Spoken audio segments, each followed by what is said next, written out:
Okay, so last episode we went into the mega structure. Oh, it's closed right now. You can see that that hole is closed. So we went inside and we solved some puzzles and we saw a vision. After we accessed the terminal inside, we saw a vision of Athena and Miranda talking. Miranda is supposedly Athena's daughter. And Athena was our founder. So Athena was here, possibly making the structure after she left New Jerusalem.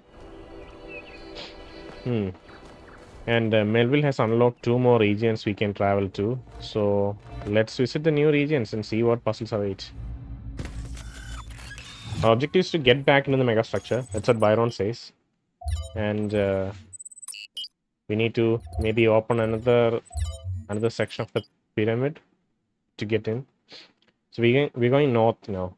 Desolate Island, a remote rocky island off the northwestern coast. Survey data suggests the area may be prone to landslides. Okay, let's head there. You should be headed towards an island off the northern coast. The terrain's pretty rough, so be careful. The island has another island attached to it. Yes, it has several, actually. How irritating. What? Why is it irritating? It's not even an animated. Oh, it's snowy. Wow. We'll get a different view of the... I can't turn back. I wish we could see behind us and see the mega structure. Should be able to.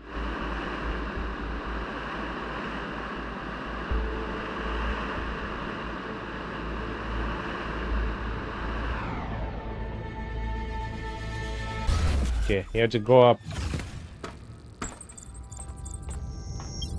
Solved puzzles, 0 out of 8.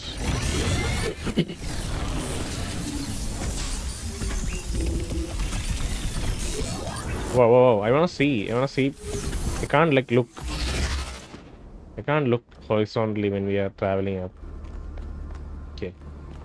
So we are high up in the mountains. Wow, look at that puzzle room. Holy shit. Puzzle rooms are fairly separated here. Wow, that's cool. There's a monument. Is that a Sphinx? There's a monument at the very top there. Can we see the mega structure? I don't think we can. What the hell? If we're far away, we can't really... We should be looking to the south to see the mega structure, right? We are far away. We went underground and then came out through that gap there. So the megastructure might be on the opposite side of those mountains. And usually the laser cannon or the huge laser, once it's activated, it has a couple of relay points before it reaches the megastructure. So it doesn't need to have like line of sight, you know? You can see red buttons, blue doors. Excited to find out what kind of new mechanics await. That's 2. Where's 1? Is this 1? This is 1. Right here. Mind-body dualism. That's a totally debated... Wow, I can see... We can transfer our mind into that body. Holy shit. So yeah, mind-body dualities is a hotly contested... What the? Yeah, it's a hotly contested topic, or at least it was in the past. I don't know what its state is now among philosophers.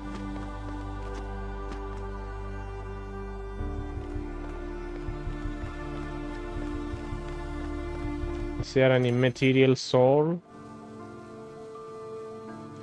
We can take control as long as we have line of sight. Okay, makes sense. So this is more about line of sight. So I can place him here. We could even do it earlier, but I think he can. This makes even more sense. So now I can switch over. Oh, we can't switch through the blue doors. We have to switch through the grills. Okay, Okay.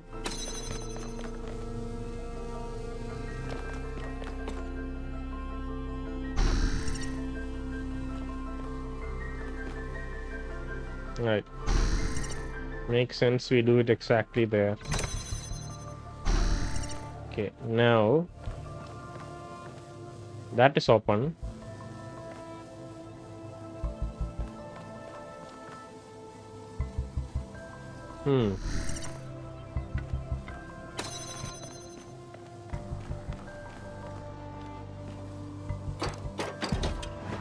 I guess we need to open this first.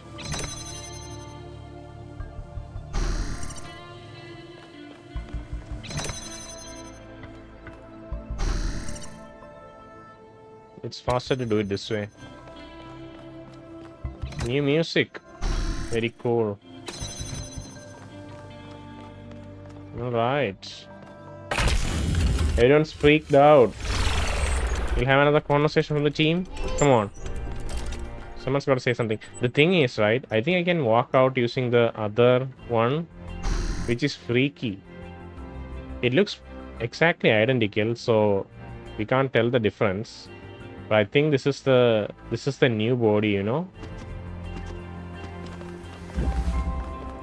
No one has nothing to say about that. Melville act shocked, but that was it. Let's go. Leg up.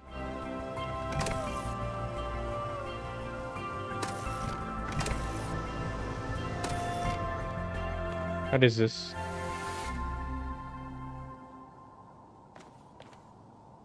He kind of turns away. See? I don't know why he's turning away. Oh, we can take the platform. I see. Maybe we can drop it here. Stand here. Take control. Stand here. Take control. I'll increase the what do you call it? The look sensitivity a little bit. Okay. It takes a little while to turn our camera. This is a bit faster.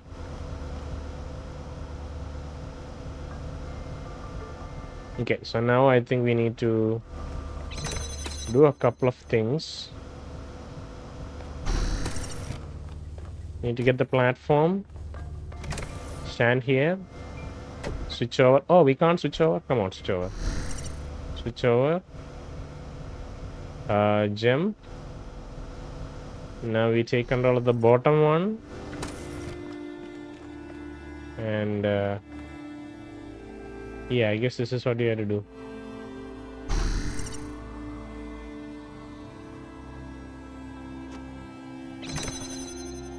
Oh no, we need how do we we can take the platform, I guess. Put it here. Alright. Okay. This is one ugly looking structure. Further insights on the particle clouds, Melville? To be honest with you, Byron, I feel like a caveman trying to study Bose-Einstein condensate. I'm seeing unknown particles whose every property violates the laws of physics, apparently capable of being controlled and recombined into just about anything. It's ridiculous. Maybe someone in New Jerusalem can figure it out. Sure, just give them another 1,000 years. Okay, talk to Yaqut. Miranda is the founder's daughter. It's still kind of blowing my mind. She came all the way out here, left everything she had behind, and created a new life. Why do you think she did that? Because creating new life is beautiful. To help her with her secret projects. Perhaps she was lonely. I don't have a clue. This is probably the answer that Athena was thinking of her in her mind. I don't know. Could be, right? I don't like that answer, so I'll go with I don't have a clue. Neither do I. Maybe she was just lonely. I'll ask you about something else. How are you feeling?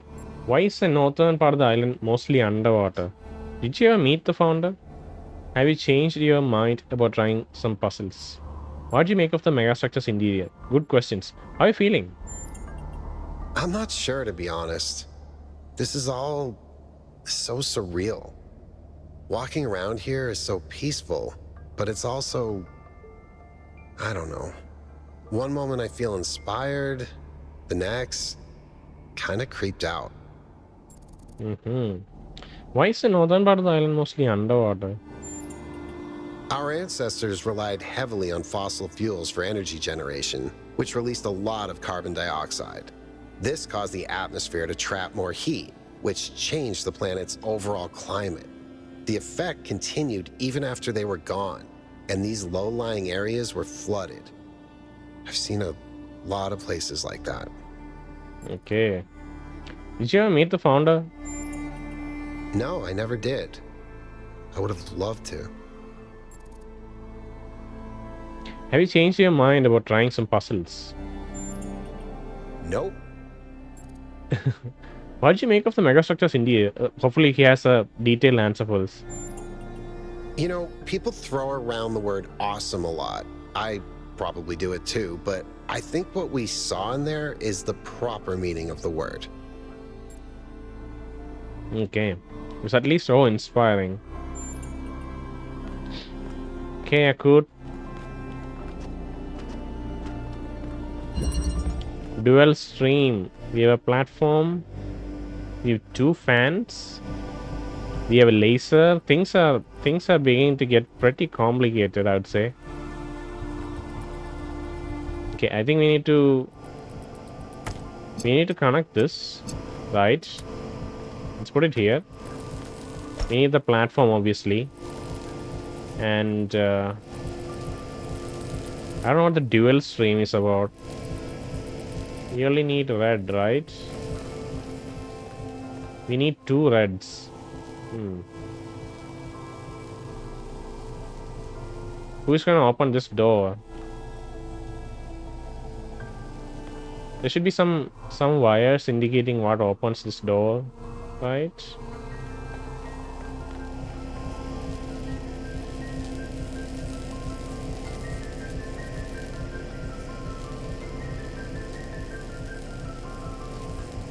We only have 1 connector, which is also weird.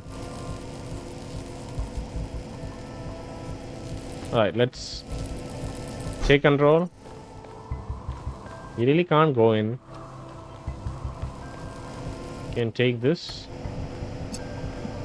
Select maybe the left one and place it. Now take control.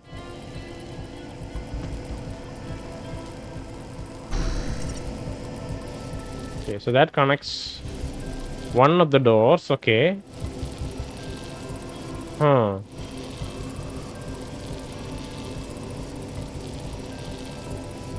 Okay. Let's push him off. Actually, I need to take control to... Come on.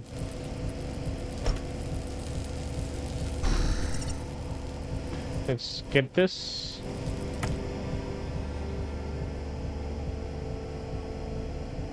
Place it there. Take control. Go up. Oh no, connect it to the other one, you idiot.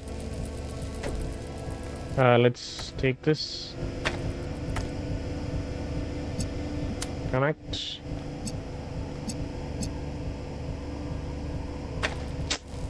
Stupid, come on, stop it. Place it here. Oh, jeez, alright. Just place it here. Let's use this. Stand here. Take control. Keep connections. Put it there. Take control. Okay, that opens this door. Cool. Now we take control again. Go to the other side.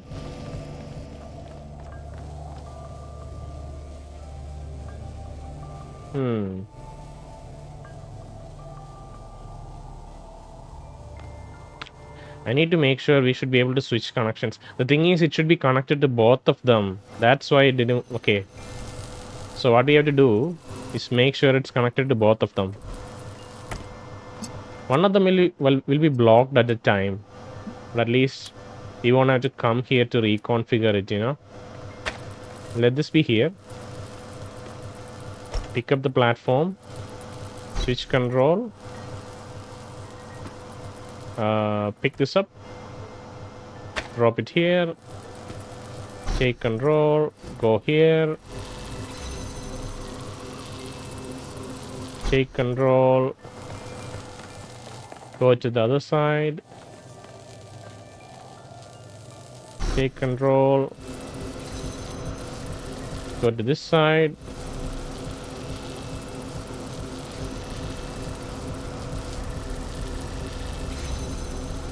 I had to make sure I stand in a different position. I had to stand here. Because the blue door will be blocking our view. Let me do this. So right now I can still take control, see? Come on. Right.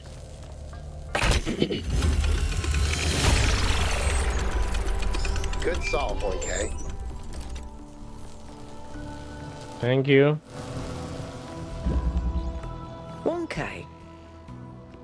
I've been watching you solve these puzzles, and this body replication tech is incredible. It just casually blows up the very foundations of our society.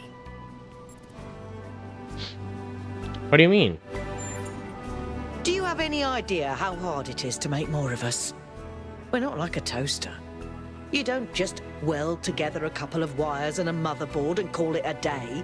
To mention how hard it is to even find some of the materials. And this thing just, poof, new human. But the goal was to stop at 1000, wasn't it? It was. Or was it? And even if it was, sorry to be heretical, but does it matter? If we can figure out how this works, we can finally, easily create more people. We can grow. We can expand. We can build a real civilization. This is not real, is it? Isn't that worth pursuing? What we're doing right now isn't real. It's our cosmic duty to spread consciousness. Maybe there's some point where there's enough people, but this is not it. Maybe there are legitimate reasons to limit the population. This is very dangerous. We decide to limit ourselves for a reason. Maybe there are legitimate reasons, you know, to limit the population. The mayor seems to think so. But why? What are the actual reasons? Didn't they say about, like, enforcing your will on the planet or something? The goal was set by the founder. She must have known what she was doing. We risk upsetting the balance of nature, like our ancestors did. The planet is more important than us. We should not impose ourselves on it. We seem to be doing fine the way we are. Actually, you're right. I can't think of a serious reason. So this is more like these two. We risk upsetting nature's balance and the planet being more important than us. Those are two reasons that I think is most prominent. But if we consider ourselves as part of natural evolution, right, like intelligence and everything that comes out of it as part of nature's intent, to some degree, even if it's not nature's intent, it's a byproduct of nature, you know. It is natural in a sense. Whatever destruction we cause, it is caused by consciousness. Maybe that aspect of nature isn't as well integrated as the rest of the, like, less sentient creatures and their life cycles and ecosystems. But in a sense, we are still part of the nature, and it created us, our consciousness, and all the aftermath of what that consciousness gets up to. That is part of the natural process. If the world blows up, that's also kind of part of the natural process, you know. We can draw a distinction because we are conscious and we know the broader picture, because we are intelligent enough to see that. But that intelligence is also part of the natural process, like the development of that intelligence. So it can be argued both ways. But if we want to sustain and, like, understand more of the world, I don't think like extreme growth is the way to go about it. We can grow, but we have to be more understanding of ourselves. Like, we have to have more knowledge and understanding before we embark on that venture, you know, recklessly replicating ourselves. And I like the Talos principle's second explanation, or like the second kind of perspective of the idea of Talos principle, by expanding it to the universe itself, where the universe is a machine. That's kind of the theme that Athena was holding on to, right? And this is Talos principle too. And I feel like all these like extreme phenomena that we witness, not phenomena, the technology that we witness, that Melville has no foundation of. She keeps repeating that, like she has no idea what's going on, and she's the best engineer we have, right? And that kind of inclines me to believe that this world is also maybe a second simulation. It's like a pretty blatant idea. Obviously, there could be so much more nuance to it, but in a very obvious way, we can think that this this world that we were born into, the one the androids woke up into, that's still part of a second simulation testing us. A second understanding that has to be reached before we go out into the real world. That would explain the extremely high level of technology that Melville is witnessing here. She can't relate it to any physical phenomena. It breaks the laws of physics, right? And that's possible because that could be possible because it's just a simulation and we can do anything in it. But yeah, that's fine. We'll obviously discover more of the story, but it's fun to speculate, and this is the time to do it because afterwards we'll know the truth. We're just upsetting the balance of nature like our ancestors did. What balance? The balance of nature is just a snapshot of an arbitrary point in time. The planet changes constantly, causing extinctions left and right. Ice ages come and go. The oxygen level fluctuates. The oceans rise and fall. The only reason our ancestors believed in this balance is because their bloody lifespans were so short.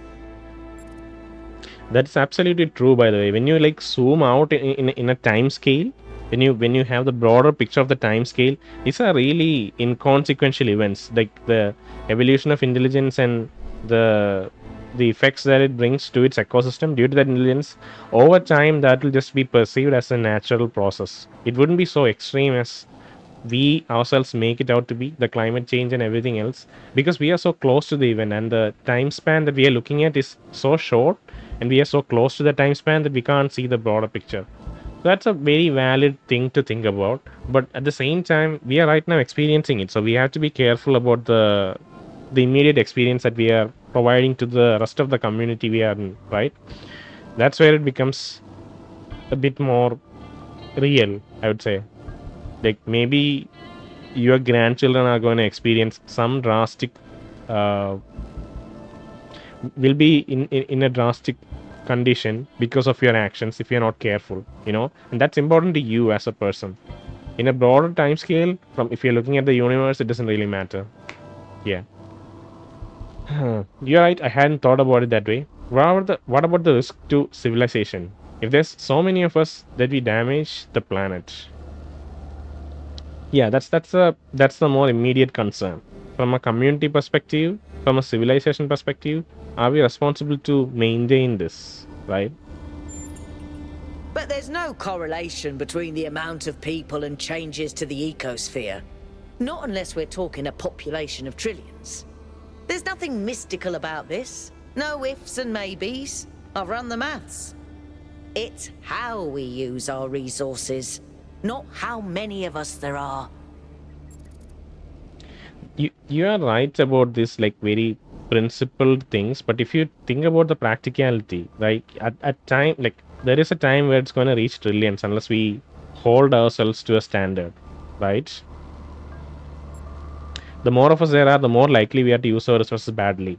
Yeah, it has to be much more stricter. Our principles has to be written down and legislated and executed with perfection. If we are not to let it slip. 1,000 was just a number that founder came up with, right?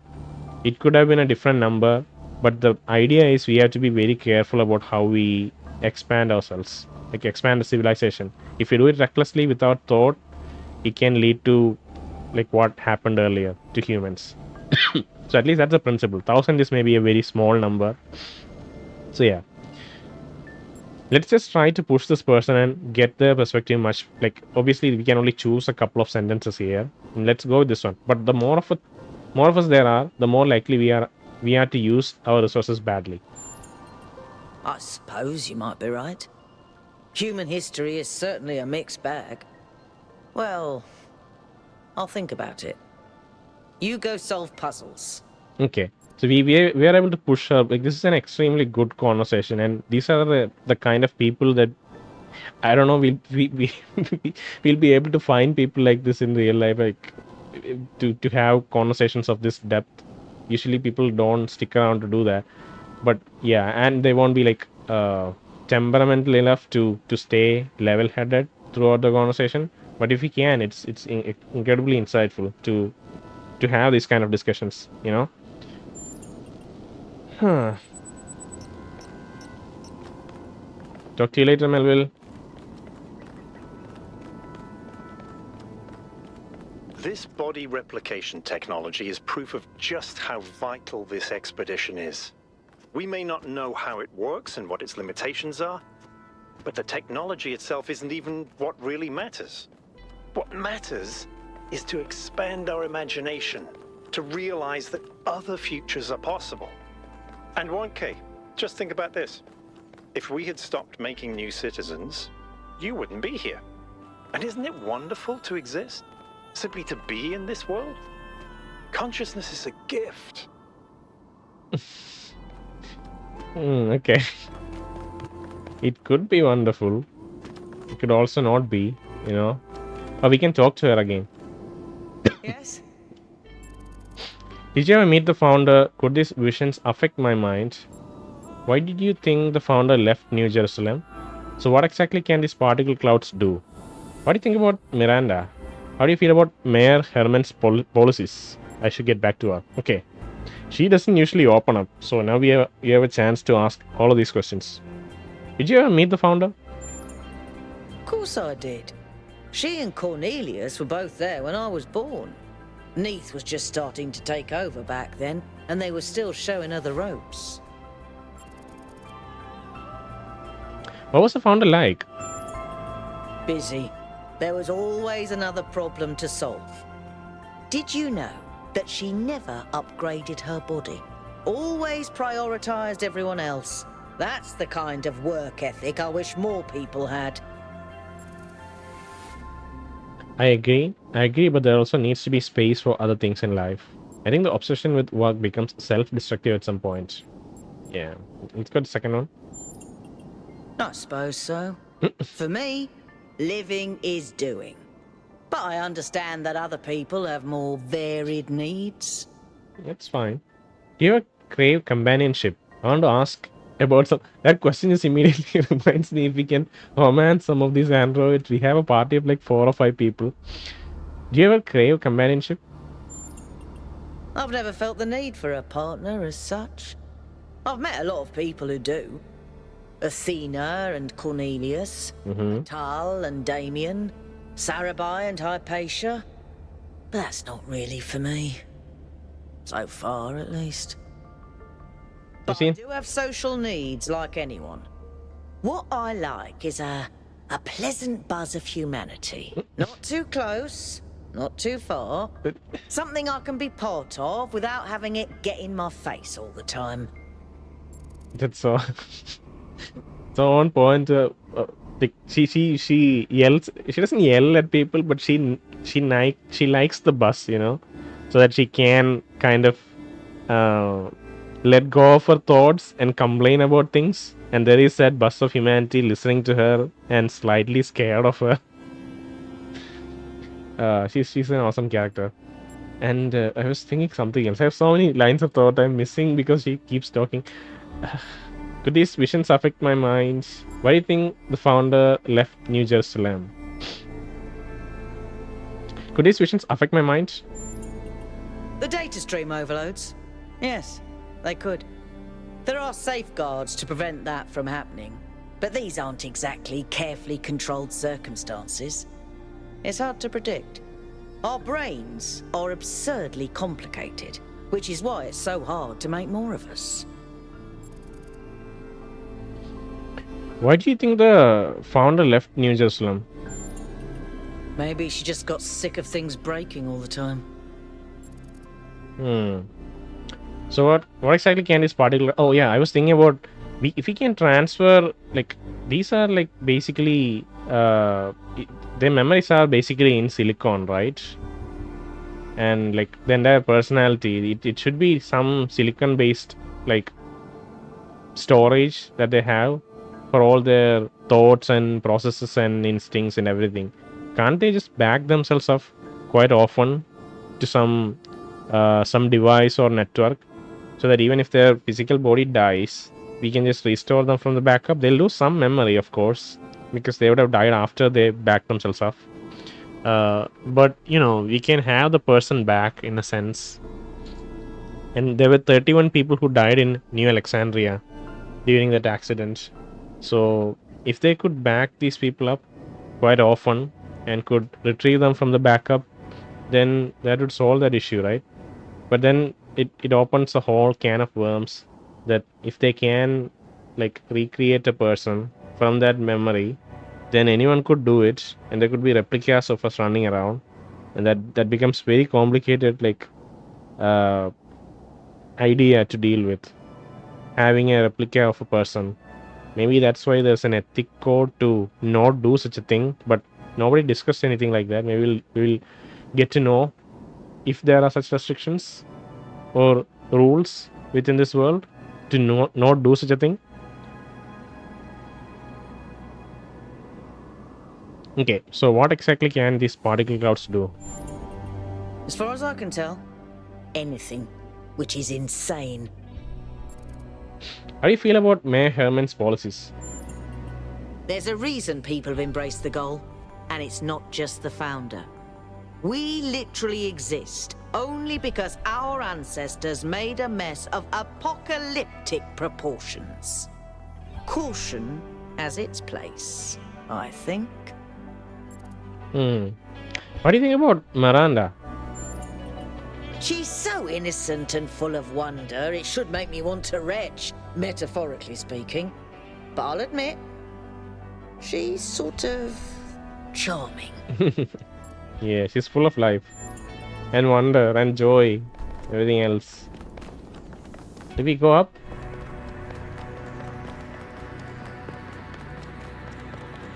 Oh, this is a bridge. Okay, I think we should not come here yet.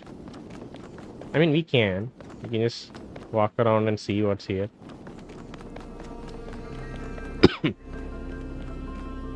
Oh, there are more puzzle rooms. Is that a blue spark? That'll lead to the monument there, I think, to form a star. All these mind transfer puzzles. Oh, we can climb up. What the hell? We can't. And these puzzles would be easier because they're essentially laid out the path for us. We just need to fit the right tetranemo inside.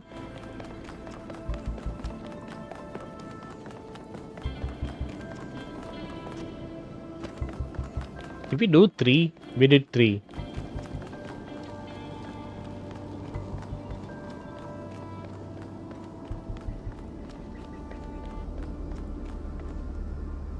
Oh, okay, here it is. 4, 5, 6. And gate. Let's go left. Let's go in order. There's a spark. We had to jump off that cliff or something to get that spark.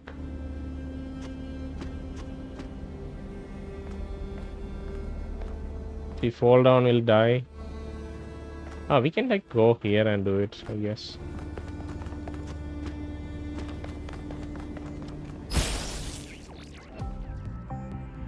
I don't know if we should like jump.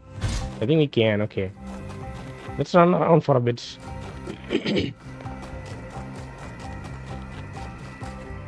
Where did it go? Where did it go? Where did it go? I can't see the spark. It went somewhere. Maybe it's inside. I almost thought that it's gonna go to that monument there. Maybe not. The music stopped, so it must have gone away. Okay. Anyway, we are at level. We are at room 4 now. High ground, right? What did it say? High ground. He had to reach there at the top. Oh, I think we have to chase. Okay. To get the star, we have to chase this spark all the way to the monument. Okay, so there will be instances inside puzzle rooms where it's in an unreachable state, and we have to puzzle it out to reach there. That's very cool. So we need to do a couple of things here. First, let's pick up the platform, stand here, right? Mind transfer. Jump. Oh, no. Jump. Oh, come on. Jump.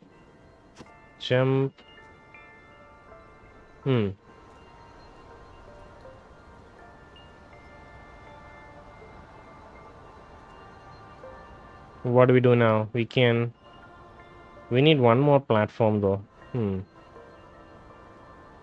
Okay, we can do something like this. Put it here. Mind transfer. Jump. Okay, I think we are good. And we can take the platform. Cool. Now we need to get the third person up top. How do we do that?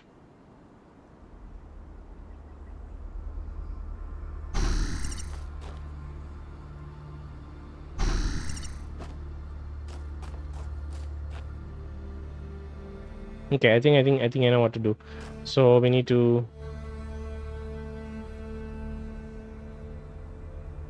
take control of this guy. Come on, take control. Jump down, stay here. Okay. And take control. Jump.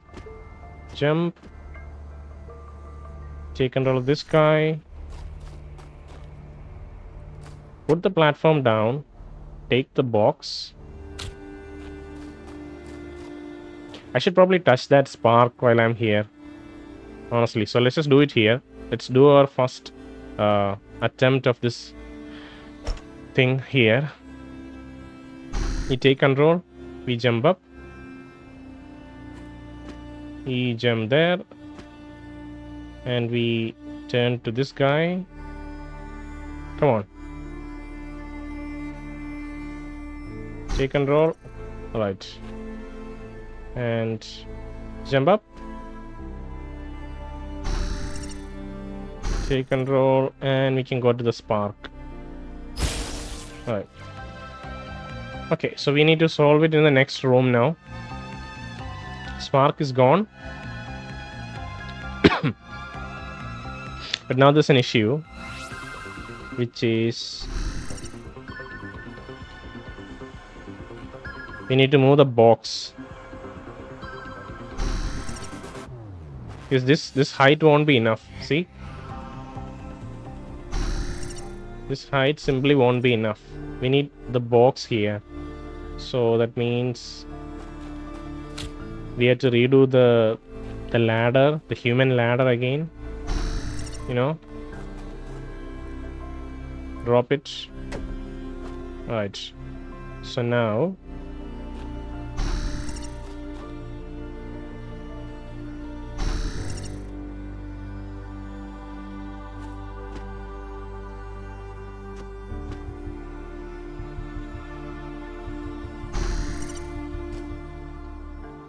take platform, stand right here, take control, jump,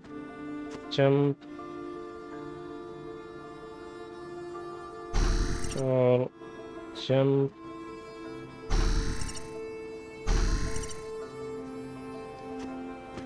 Right.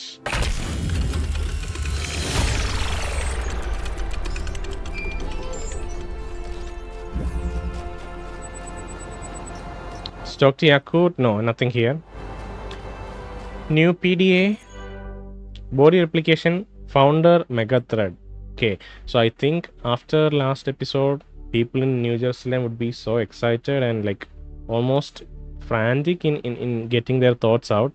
This is going to be a mega thread. Let's dig in. Jeremy, please keep discussion of the alleged presence of the founder at the site of the megastructure confined to this thread. I'm still in shock. I wasn't even sure the founder was alive. Of course she is, and now that we have reached completion day, she has sent us her sacred messengers. It could still be aliens pretending to be the founder. It's not aliens, and if Prometheus and Pandora are her sacred messengers, why has one apparently chained the other?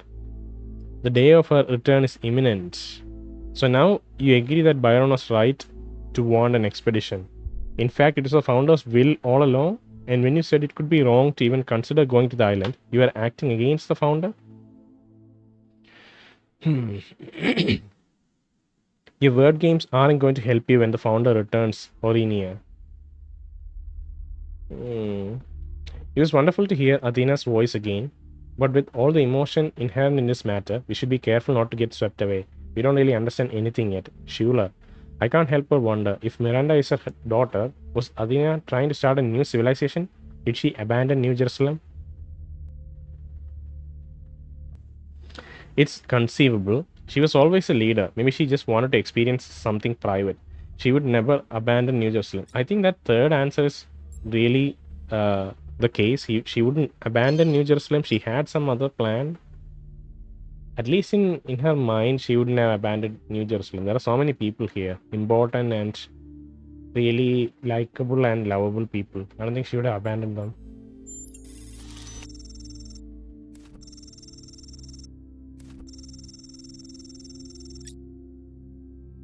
One K is right, it's impossible. Something else is going on here. I agree. There must be more to this. She must have some kind of plan. Why else would she create all those puzzles? We don't know if she created them or not. Body replication. Dosicles. The technology discovered by the expedition changes everything. Every argument about how hard it is to get access to the resources necessary to create more of us goes out the window. We can create more people. 1K doesn't have to be the last. And it would be easy. Are we really going to give up just because of the goal? Elvin, energy doesn't come from nowhere. We have no idea what the real cost behind this technology is. Ovis. Besides, the goal is an ideal, not just a limit we ran into by accident. It is the will of the founder. Yeah. It was not just a limit. It was an ideal. Yeah, right. It's not necessary to share a personal belief in the founder to understand the value of the goal. It's clear to all but the most radical that humanity needs limits for its own sake and for the sake of the planet.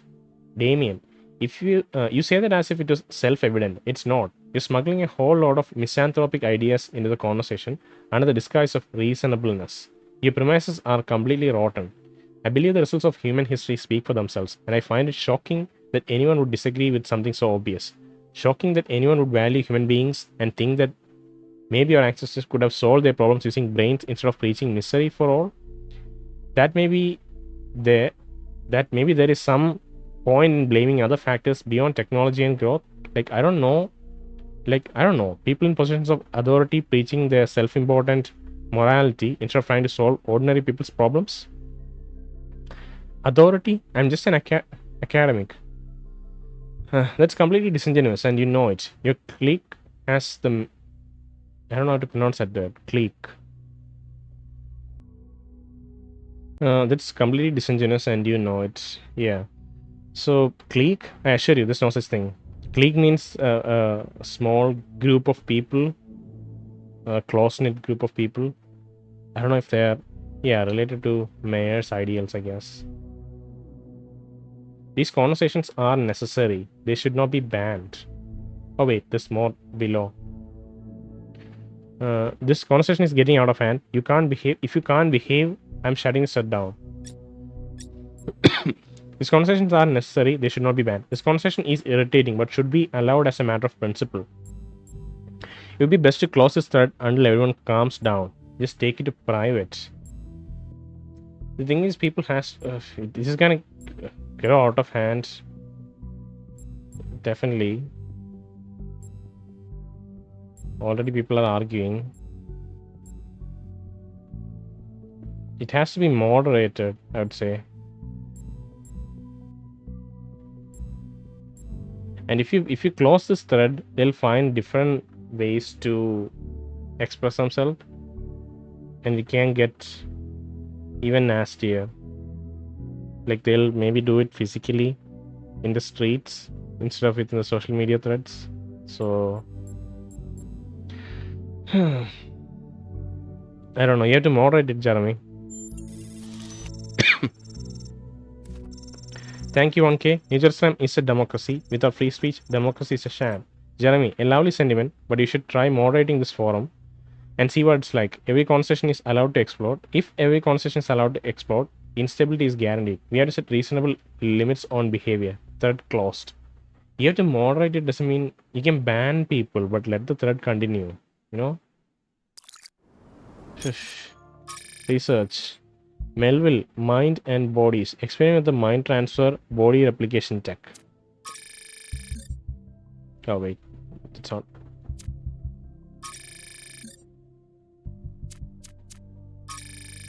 Okay. Minds and bodies. The founder appears to have developed a technology that prints new bodies using those particle counts we are already familiar with. These bodies come with a protocol for instantly transferring the user's mind. I cannot sufficiently underline how mad this is. The implications would be breathtaking if we breathed. They seem to... implications would be breathtaking if we breathe. Okay. There seems to be a number of safeguards. So far, I have not been able to get this tech to work outside the puzzles. I did manage to sort of make sense of the mind transfer protocol, however, and I'm uploading all the data I've collected. It will need to be studied extensively before it can be used, but I can think of a lot of potential applications.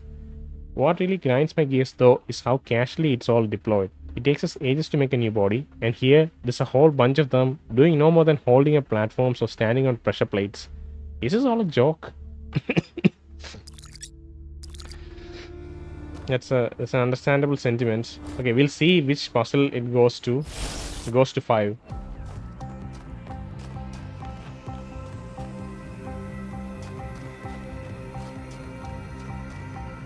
It's taking us somewhere else. It's taking us to an optional puzzle room.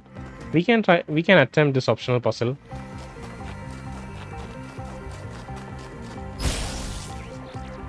Oh my god.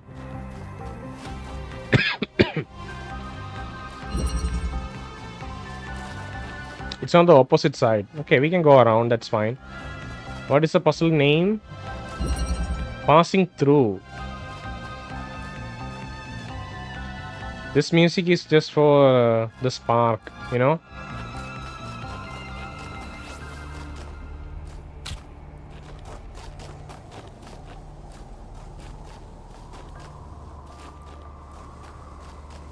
How do we pass through?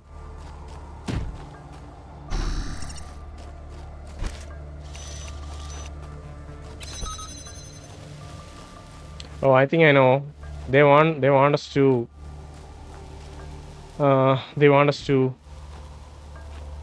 drop the jammer on the other side. I think that's what they want us to do. We can take it here. Put the box here. Right. Take the jammer. Jump here.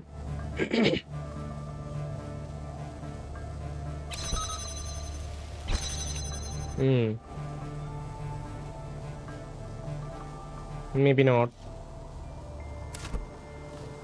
Oh, I think we can. Wait. We need the pressure plate.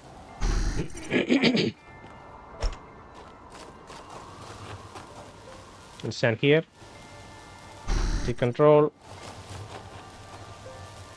Take the jammer. Jump. Come on, we should be able to drop it outside. Right?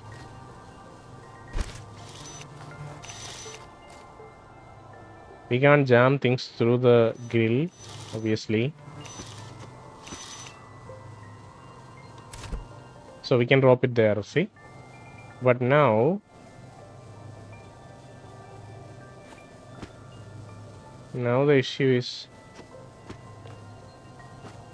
how do I get out? Can't really get out anymore.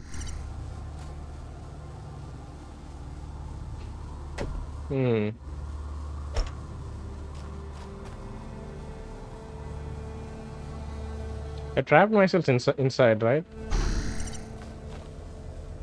How do I get out of this situation?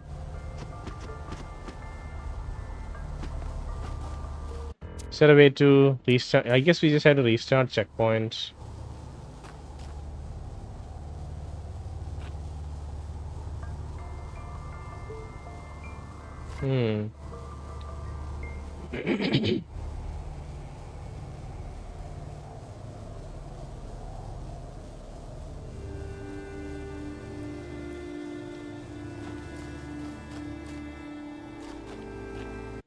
Restart checkpoints.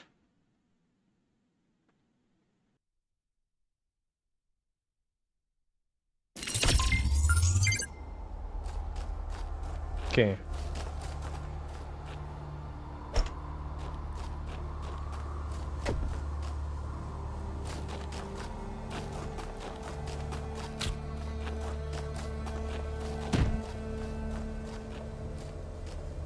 Let's try a couple of different things, okay?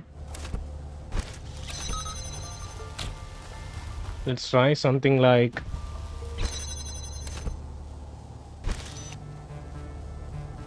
this.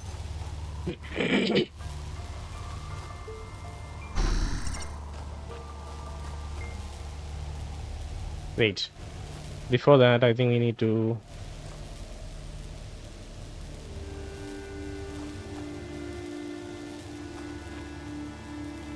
do something else.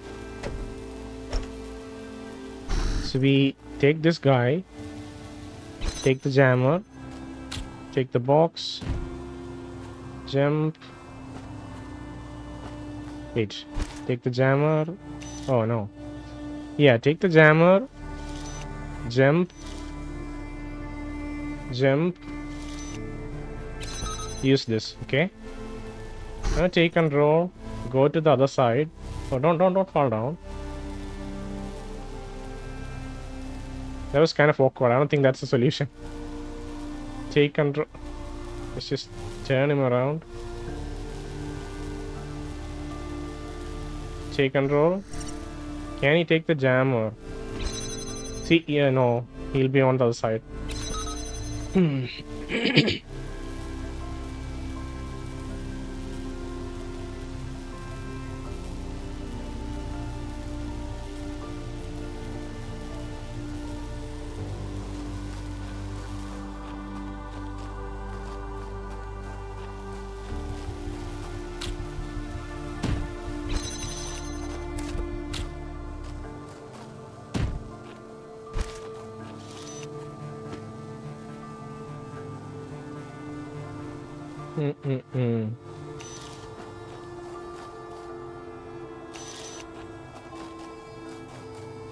I need to think about for a second.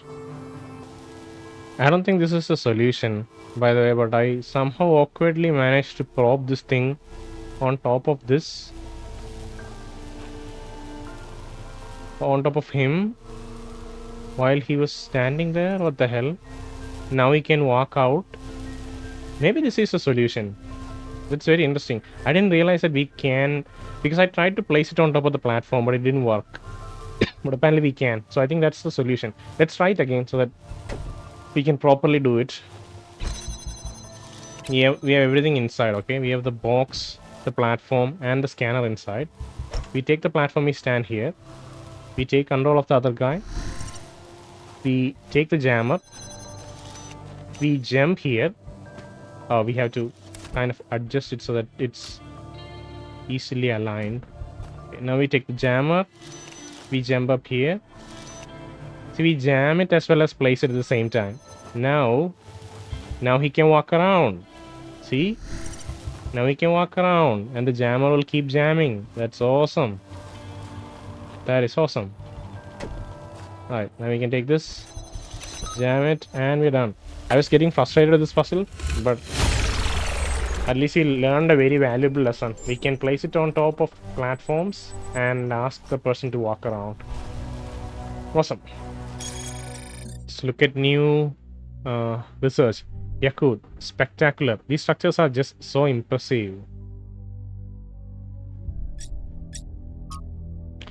I don't understand what possible function this structure could have, but it's really, really impressive. Hold on. Could this be its function? Just to be impressive? Okay. It's like a hanging. It's hanging. It's steel wires because it's jutting out from. It doesn't have much support underneath it, right? So it has to be supported by those metal wires. It's like one half of a suspension bridge or something. Alright, let's go to the Spark. Is there a way to... Come on. Oh, I can't climb back up again. Shit. Oh no. No! Oh my god. Can I climb up? Come on, I can do it. I can't. So awkward. I have to find another way now. Thankfully, we can't die. But we do reset some progress in terms of traversal.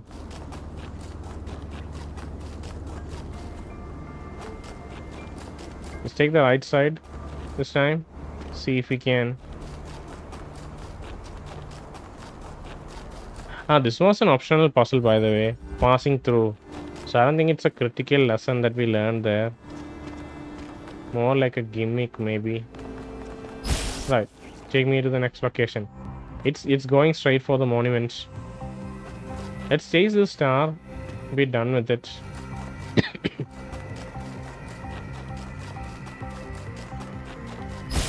It's really satisfying when you get a star. These are like relatively easy compared to the ones in the original game.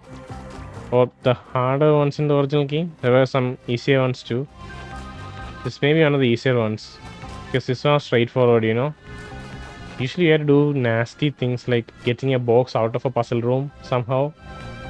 And then like jumping awkwardly and...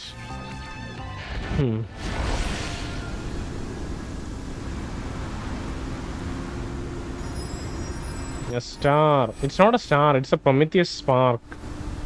No, it's a star. Return to the past, but the future can redeem all that has happened. Very optimistic. Find my sprite and follow it until it leads you back to me.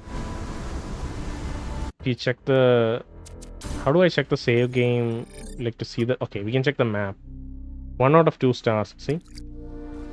1 out of 2 optional puzzles.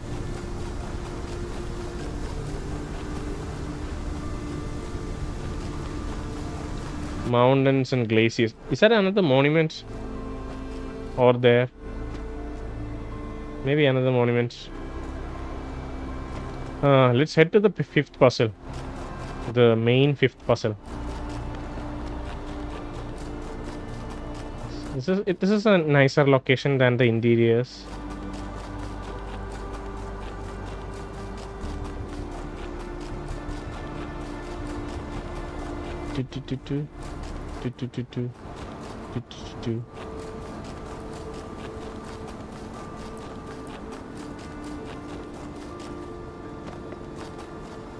Are we going to 5?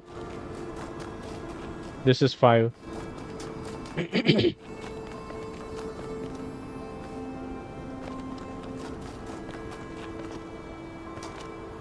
What is this? This is off the beaten path. There's a question mark there. We can try to chase the question mark. We have some time on our hands. It's a lost terminal. And there's some greenery out there. This is beautiful. Holy shit.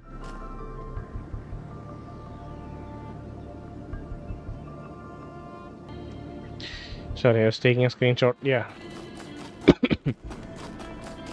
Beautiful. Beautiful music.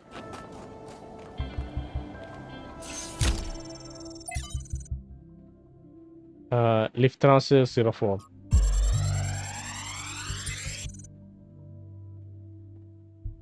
Oh, we had to back out to listen. As we continue exploring the cold northern reaches of the island, the contrast between the harshness of this place and the softness of New Jerusalem becomes more and more pronounced. There is a kind of madness in what we are doing, going to a place that is so hostile to our existence. That does not mean there is nothing to love here.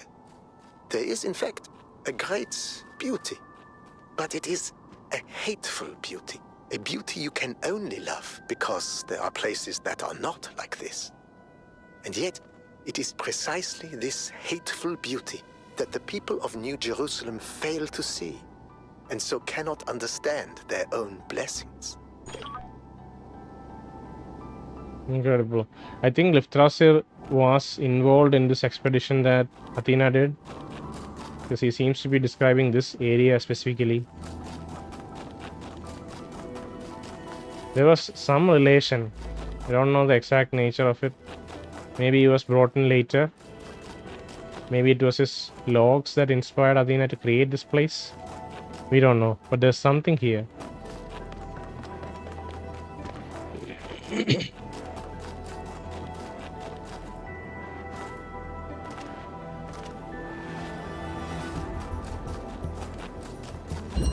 The gift.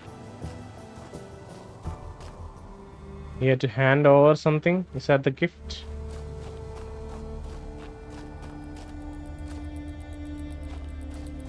We need another body. Where is another body? What? Jump? No. Where do we?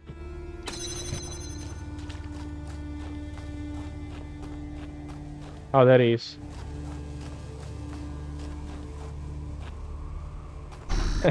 See, he is standing on the box, on the button, but if he moves away, it goes away. Obviously.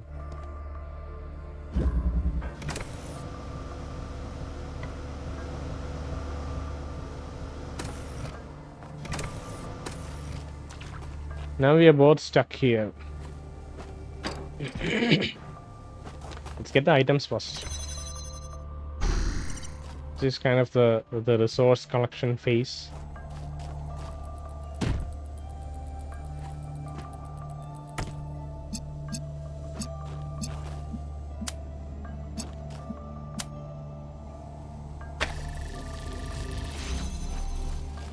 Come on. Come on, buddy.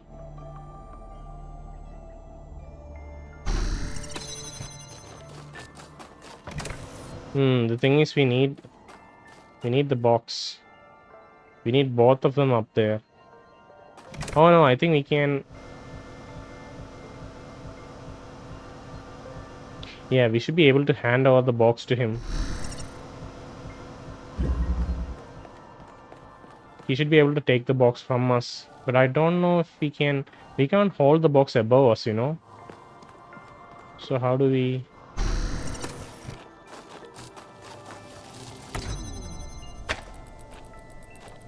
How do we jump?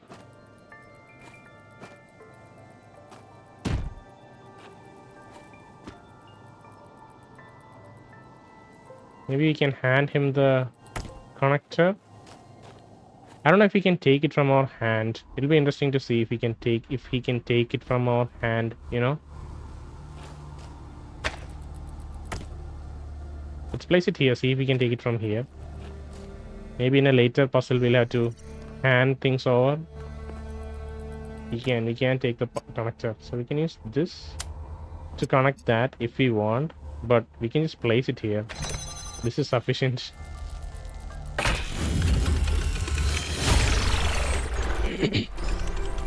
Cool. I can't imagine spending years in such a desolate place. For what? Science? Enlightenment? I'd much rather be back home in New Jerusalem. I think it's beautiful in its own way. But I don't understand how our ancestors could survive here. They were so fragile. Exactly. Imagine getting stuck out here in the cold. I wonder if there are wolves. It's kind of a miracle biological humans lasted as long as they did. It is. They're wrestling in their own way. Or we are wrestling in our own way, I should say. I'm still part of the biological gang so far. Alright, let's go to 6. Maybe 6 is on the other side. Yeah, 6 and 8 are on the other side.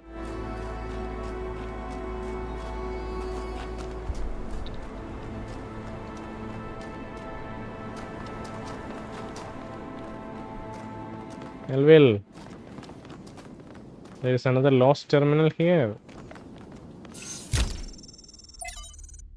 On Cornelius, Blake, Prime Mover, Modern T. There's a file on Cornelius. Oh my god. Okay. On Cornelius, author is errored. Thiriel external 2. On Cornelius, from the personal reminiscence of Midku 166. There are some people whose true importance you just don't notice at first. People who quietly hold things together without making a big deal of it. That's what Cornelius was. Always by Athena's side. He calmly and carefully helped us all stay on track, reminding us of our shared humanity and the values that had brought us this far. I cannot imagine how painful it must have been when Athena left him behind. When he went on his so-called research expedition, most people thought he went looking for her. To be honest, I thought he might never come back, and I was surprised when he finally did. I still don't understand how she could leave him. They seemed to love each other so deeply. After he returned, Cornelius was different. He founded the Museum of Simulation and very rarely left its premises. The archive scholars doted on him, but he walled himself off, becoming almost as much of a recluse as Eustachius. And only then did I slowly understand how much the city had lost. Yeah. Man. Blake. God up. Author is 5358. William Blake.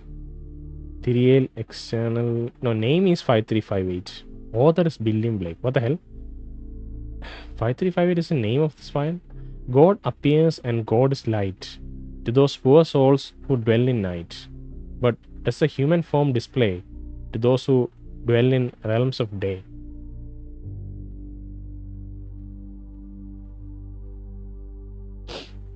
But does a human form display to those who dwell in realms of day?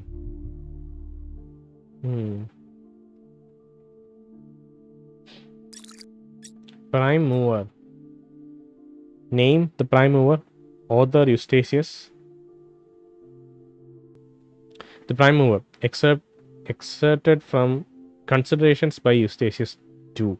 While it is hard from a vantage point to fully believe in any of the ancient religions, I must admit that I have come to believe in the existence of a prime mover, not a designer as such, certainly not an interventionist god, but some force that set the universe itself in motion. I do not know if it is possible for us to ever truly understand this being, since it must by definition exist outside our understanding of reality. But I do believe that it exists. Does it look upon us with love? Are we entertainment perhaps? Does it preserve some memory of us when we die?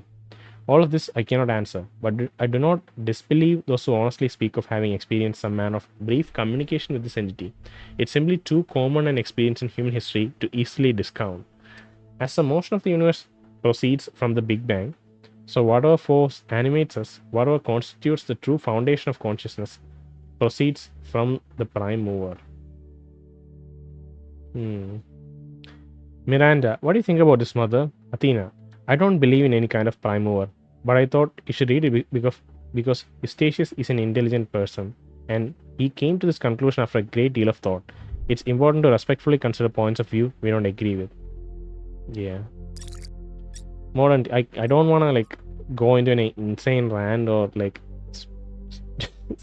speech about like different aspects of it. I'm not even prepared, but all of these are very interesting things to consider. Modernity. Author is unknown. On modernity, from the book of annotated internet comments by Eustachius II. Annotated internet comments. Interesting. If modernity is so great, why is everyone so fundamentally disappointed with the world? Why do we sigh with pleasure at the sight of old houses, but feel nothing but depressed and alienated by skyscrapers? Why do we yearn for lush forests and wide plains, not narrow canyons between buildings? 5358F. We love all this technology so much. Why is our idea of happiness to get away from it? Could it be that progress is such a story that we tell ourselves to justify why we allow ourselves to be dominated by inhumanity and all the forms of living have something to offer? It seems that many of us share this desire to immerse ourselves in nature, though we are ourselves entirely technological beings. We enjoy and value the Earth's diverse and unpredictable biosphere. But does that mean that progress is just a narrative, as this ancient commenter suggests? Or does it mean that technological progression and a love of the natural world are not in fact mutually exclusive? Failed to load profile. And yet, if this person was left on his own somewhere in the wilderness, he would feel nothing but terror. The appreciation of nature is rooted in the experience of civilization, of safety. Yeah, interesting. Athena, true, but he's still right. So much of what our ancestors created in their last years was alienating to the majority of people. Then the question isn't one of modernity, but of control. I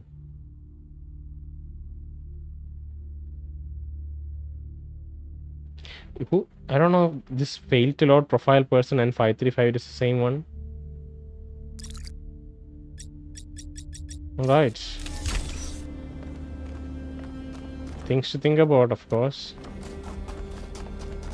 That's 6. There's a memory. If we believe that life is inherently valuable, if we think that other species are worth preserving, and we recognize that most of the universe is barren, then it follows that we have a duty not only to defend life, but to spread it. If life is the most valuable thing in the universe, then perhaps in a sense, the cosmos itself is depending on us to do this.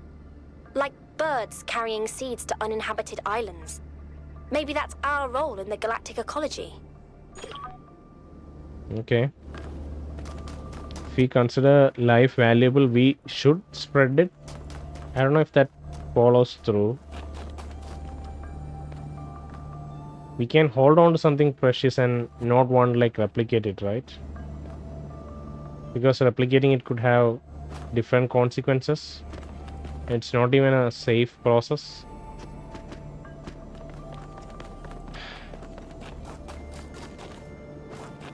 Alright, let's go. Two-body problem.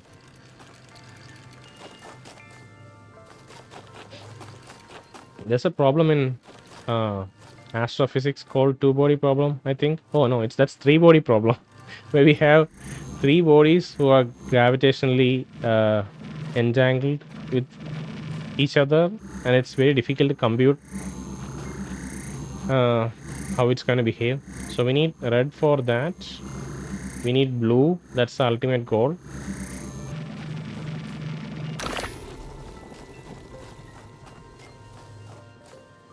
We have blue there.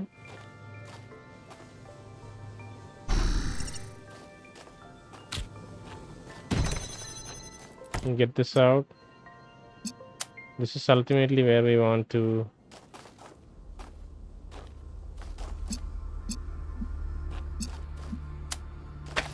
Yeah, obviously the grill blocks it. Vertical grills block the laser. Horizontal grills will let them pass through. Okay.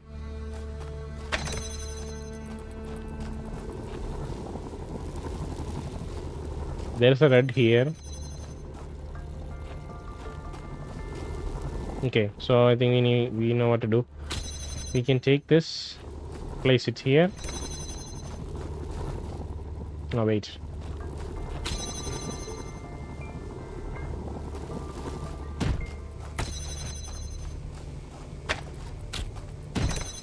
We can take this, place it here, stand here.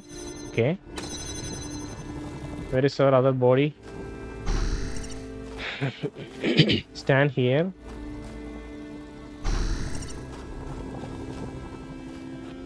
We open the switch with our body. We take the connector. Connect red. Okay. So we get the second connector now. Cool. Now the second connector can be handed over here.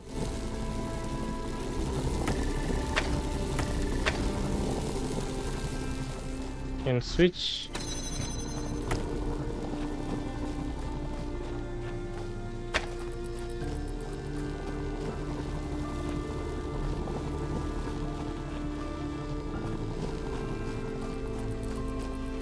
Can you switch to him from here? Can't see.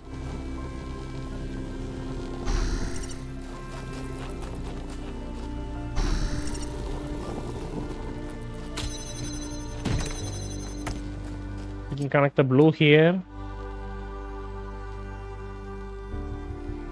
Place it here. Go to the other side. How do we drop it on the other side, right? And let's switch over.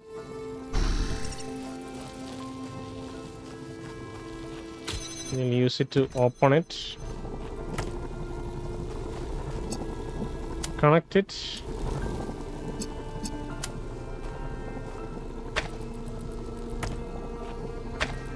Okay, hopefully this is good.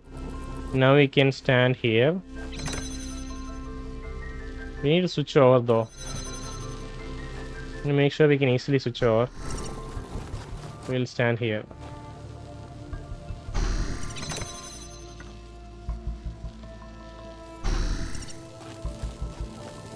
We can slightly move this. This is fine.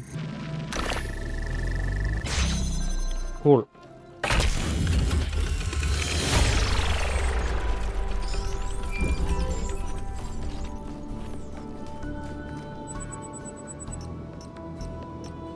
Okay, we got a new private message. There's so many people fighting in the forums, or at least speaking in the forums, chatting in the forums, that I don't know who it could be. Helga. Okay, Helga is the eccentric person that it's probably that eccentric person that Doge wanted to introduce to us. 1K, Helga here. It turns out we have a mutual friend. Doge thought it might be fun for us to chat. I can't say I had the same impression after our interaction in the city, but I'm nothing if not open-minded on the human capacity for change. Wait, Helga was the store, the person in the store. What's this all about? What is all this about? Okay, I like to connect with people with the imagination to see the world without insisting it fit inside whatever boxes they hold in their heads. The powers have been New Jerusalem tend to think they know how things ought to be.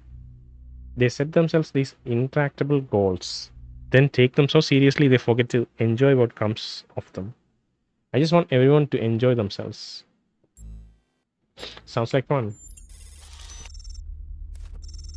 Every time I catch a glimpse of truth, it looks a little different. I can't see your face, but I sense you're full of questions. Have at it. Who are you? Where are you? Why are you? Why are you? General questions. I only want to know what you want with me. Okay. Who are you? If I were a book, there'd be a shopkeeper on the front cover. You should drop by when you are next in town. We got some exciting new stock. Yeah, we met you before. Where are you? In the heart of the city. Not much footfall right now, so I'm taking a moment to enjoy Chansey's Gardens. Okay, we can find her in maybe Chansey's Gardens. Why? That's such a stupid question. Why are you? Straight to the big questions, huh? I mean, it's stupid as well as extremely profound. I knew I was going like you. Why are you? Why is anything? Why? Why is the ultimate question. I don't think anyone can answer why. Things just are. There is no why. You know how when you zoom into something, you always find its opposite? Curved lines become straight points, become single points. You see colors and hear sounds. But when you really look at it, it's all just ones and zeros. And just when you think you got it, you zoom into the binary and find these fractions in between. Helga, that's why. Two poles of the same one thing, doing a dance just because they can. She flip-flops between different states. I only want to know what you want with me. I had a sneaking suspicion of your expedition. Let her finish. Oh god, she just keeps on going. Okay. I had a sneaking suspicion your expedition will bring great change to New Jerusalem. I just want you to approach it with an open mind and a kind heart, and to regale me with stories of adventure when you come home. It all sounds like such fun, and whatever you choose to do, it's going to put the wind up some people back home. That sounds fun too. I make a point of never telling anyone how to live their lives, but I'll make one request. Please don't share what I've told you with the city just yet. I have to consider my business's reputation, and people are such better customers when they think they know what you're selling. So what do you think? Are we going to be friends? Yes, let's.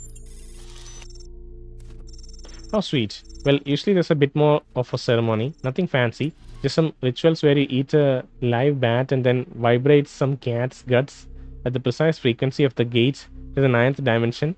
But that will have to wait until your next in city. In the meantime, welcome to the Coven. Welcome to the Coven. What's the word Coven mean? Okay, Coven means an assembly of witches, usually 13. I don't know if there are going to be 13 people, but they're calling themselves a Coven.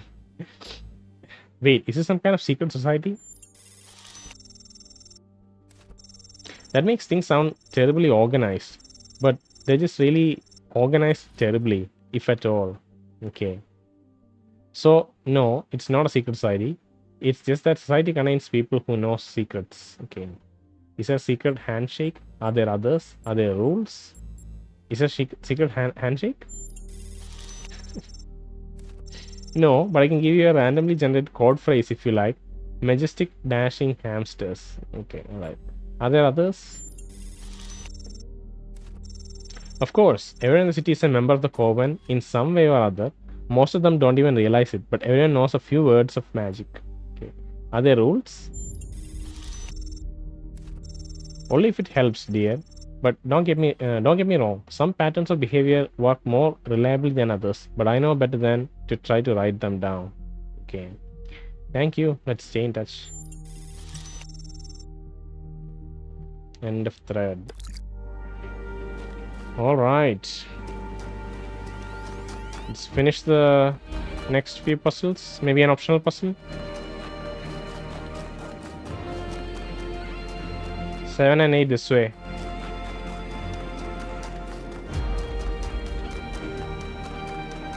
Melville.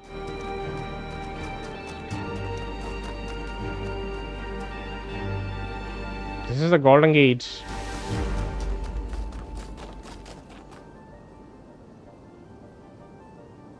Four of them filled here. One triangle there. Interesting. It's very fascinating. Let's look at these diagrams. All of them are androids. Androids with cats. There's an eye symbol. We're constructing domes and generators. City inside a dome is at New Jerusalem. We have one triangle puzzle solved here. What are these for though? These are from other areas maybe? 2 in each location. There are totally 12 locations. That means 24 of them has to fill up, right? 1, 2, 3, 4, 5, 6. Yeah, this is 12. This is 12. So there are 24 optional puzzles. I don't know what these 4 are for. Maybe if we collect 4 from this. Okay, so there are on the top shelf you can see there are 4 triangles, right? So maybe if we collect 4 from the northern regions, this gate would open up. This just tracks the overall progress. We'll come back after we solve another optional puzzle, okay? It looks like that's an optional puzzle. Maybe let's just solve that first. That's 8. It's probably 8. I'm unsure. Yeah, that's 8. Okay, if we go this way, I think maybe we'll solve. That is an optional puzzle. Alright.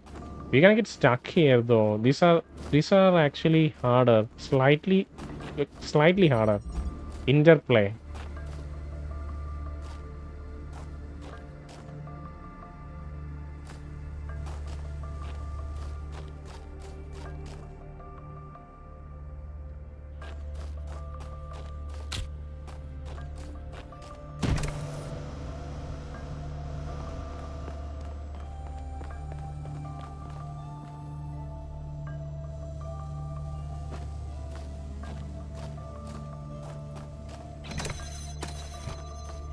Lots of things here. We just need a blue. There's another body. Where is the blue though? Blue is there. Let's get the body out.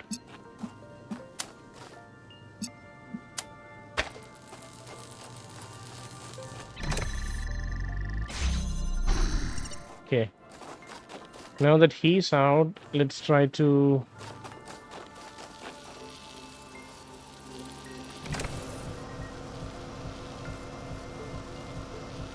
That's probably the final connection.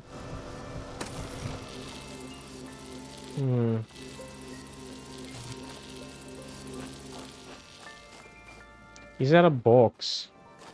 There is a box.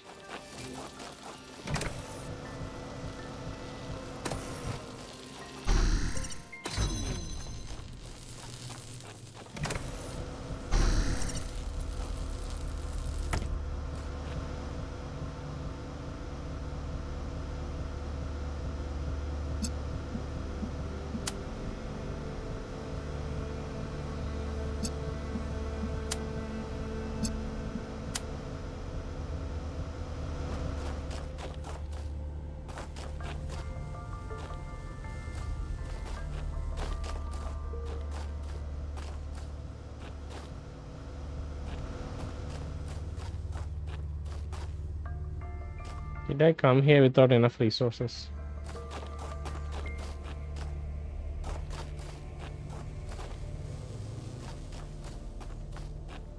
I feel like I need something more. Because I can't get back up, you know? Oh, we can climb over.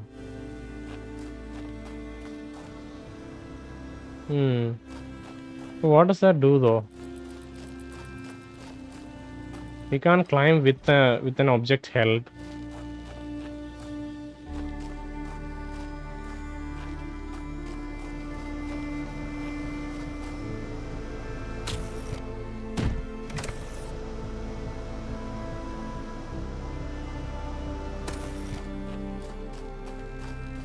How do we get him back up? That is my big question.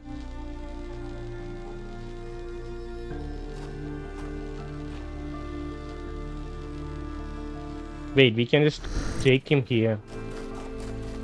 Of course we can. Alright, things starting to make more sense.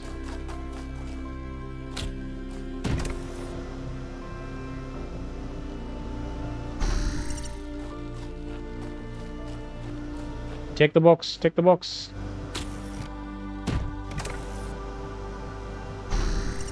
Take the box with you.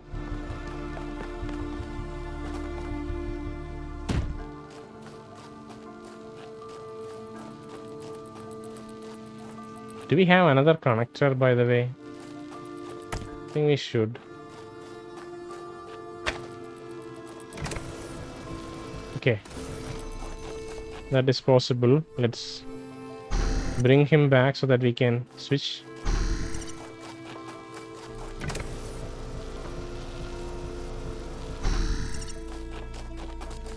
Second connector. Connector here.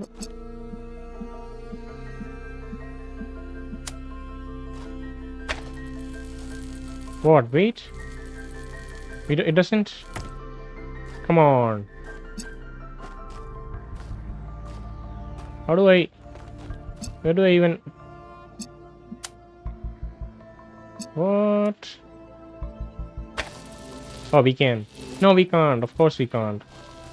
It's not enough. We have to find a different angle. Even this isn't enough. See? This is so stupid.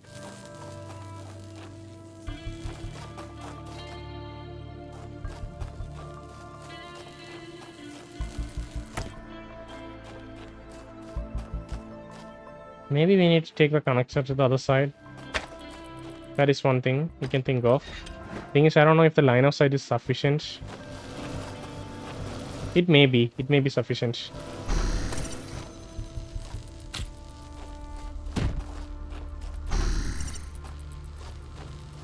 I need to get the box to the other side. How do I get the box to the other side?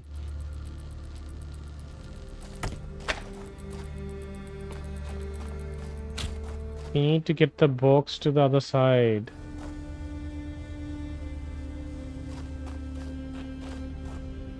Is there a way to do it? I feel like I screwed up by not... No, I could not have unlocked that without getting the box this way. Okay, I think I know what to do. We get both of them to the other side and use one of them to just manually carry the connector. So we'll take the connector, stay here, okay. Take control.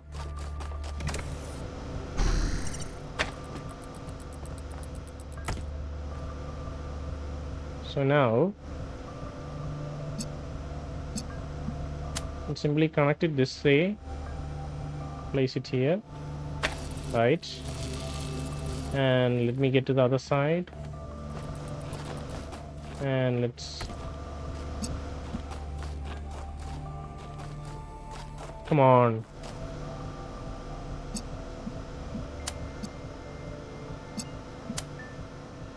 Let's place it here. Place it here.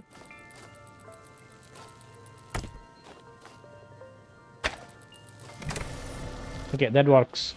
So I just need to bring him back. How do I bring him back? Shit. How do I bring him back? I need to bring him back. Oh no, we can just... There's a ladder here. What am I saying? Of course. Okay, cool. For a second I was freaking out. Right.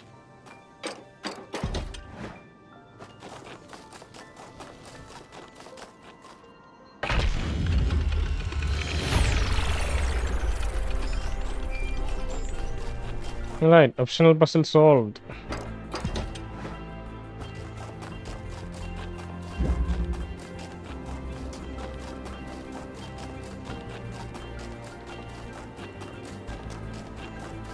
Go back and do 7 and then come back to 8.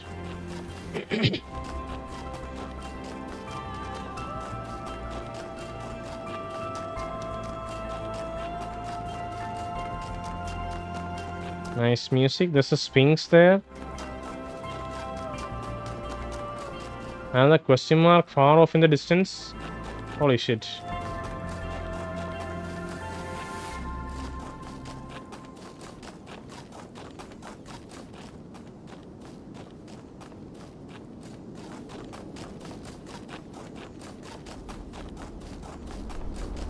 This is some truck.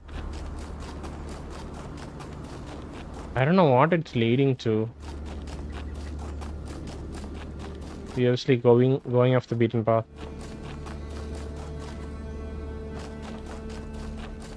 Is it just another lost terminal or is it something else? Maybe it's one of those lost labs. You never discovered a lost lab before. Oh, this is huge. These spikes are really huge. There's an old saying about how, in the end, the sea will claim everything. I have no doubt that this is true. In the long history of the human species, entire regions have disappeared under the waves. Places like Beringia and Doggerland still echo in our cultural memories. But we shouldn't forget that life began in the sea. We are the children of the sea. And it's not through floods and ruin that the sea will claim everything, but through us.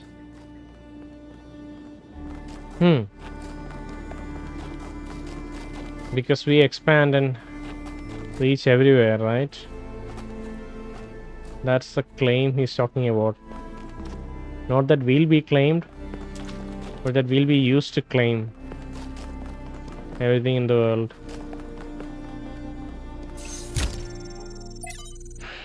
Chernivsky. Right. On the Past, from Arkady in Our Likeness, essays on humankind reaching adulthood.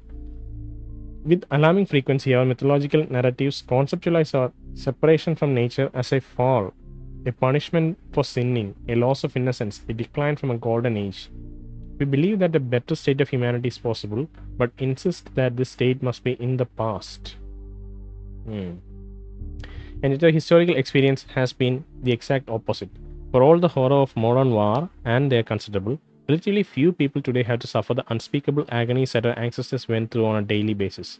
It is doubly ironic that we place our golden ages in the past, but rarely ever consider what life was actually like for the people whose genes we carry. How cold they were, how hungry, how frightened of the cruelty of nature. What unspeakable pains they must have experienced when they were sick or injured. How many of the children they had to lose, unable to help, begging the heavens for mercy and never receiving an answer. The past is a slowly receding tidal wave of grief. 5358. What the hell is this 5358? Battle for human emancipation is not yet won. The path has been far from straightforward, and yet in but a few thousand years, we have eliminated a great deal of suffering than before. Suffering that before must have seemed unavoidable and eternal. Some still suffer, their lives held ransom by politics and economics. But at least now, we know a better world is truly possible, and it lies in the future. Founding 4. Hypatia's Journal. From Hypatia's Journal, Day 132. We had a bit of an incident today. Nothing major, but it still woke us all up. The sun was away from the camp. Alone, even though we had agreed that we should always go in teams. And she encountered a group of the herbivores that we saw on the first day. Cows, they're called. Apparently our ancestors kept them as livestock. Eustachius says they squeezed them for liquid, but I find that hard to believe. But I digress. Sun encountered a herd, and just as predicted, the animals were passive at first, friendly even.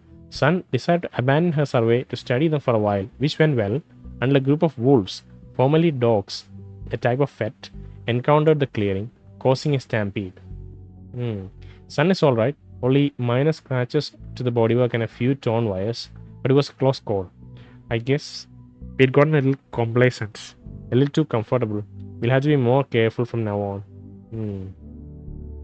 We heard earlier from Milton's Rust that dogs had evolved or re-evolved or devolved back into wolves because humans were gone for so long. There was no domestication anymore, so everything became wild again, and dogs turned back to wolves.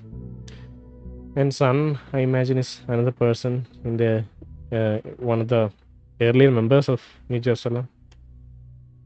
Sun was away from the camp. That's very misleading because you think about the original, like our real sun. Trevor. Okay, this is the software engineer guy, right? Now I have to talk science fiction for a bit because I love science fiction, but it drives me nuts. There's this cliche that shows up over and over, and every time someone uses it, everyone pretends it's really profound. It goes something like this. A scientist invents something good, but Oh no! It's actually really bad! You could have something that makes your life better, but no, you can't. How dare you even want it? That's hubris. That's playing God. And it's never anything that reflects the real world, right? It's never, oh no, you invented a vaccine for cervical cancer. Oh no, you invented a new class of antibiotics. Oh no, you cured malaria. How dare you? Those diseased mosquitoes are way more important than human lives. How did science fiction become so reactionary? You know, if we all thought this way, you guys wouldn't even exist. At least Alex agrees with me. She has good taste. He's addressing us directly. He's leaving behind messages for the androids to find in future. By the way, I wanna like see what Trevor's first audio log was. Trevor introduced. Let me listen to this. That Alexandra is recording these time capsules for you out there, I guess. Robot people of the future. Hi. And I thought to myself, surely they'll want to hear more than the wisdom and insight of a brilliant scientist like Alexandra Drennan. Surely they also want to know what I was thinking, a dumbass hardware engineer from Staten Island. Tell us about your insights, Trevor. Why did you spend your last months on Earth helping a crazy old Russian guy build the world's biggest backup drive? Well, let me tell you my story. When I was... Yes, Frank! I'm recording... So Yeah. I heard that Alexandra is recording these time capsules. Let me listen to it once more. You out there, I guess? He calls himself. The future, hi. And I thought to myself, surely they'll want to hear more than the wisdom and insight of a brilliant scientist like Alexandra Drennan.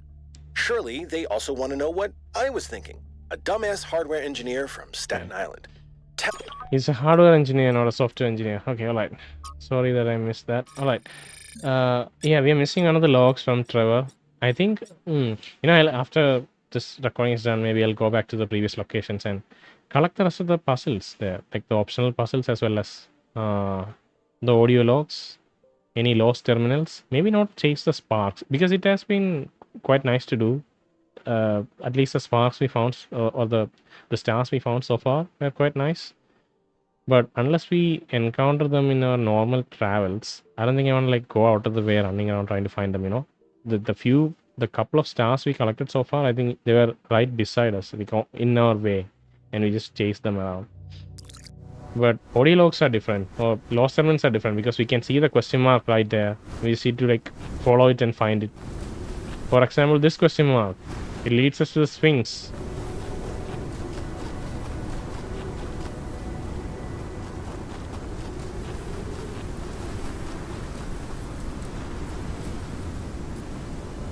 Data transfer to research log initiated. So whenever we Sphinx's engravings. These are maybe larger puzzles. Found on a Sphinx monument on the Desolate Island. Taking a reference order in case I want to figure this out later. A, C, where is B? We can see the that structure is recognizable, right? That's the thing that Yaqut was saying was impressive. Like a half of a suspension bridge.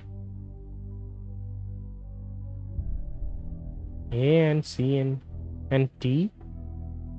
And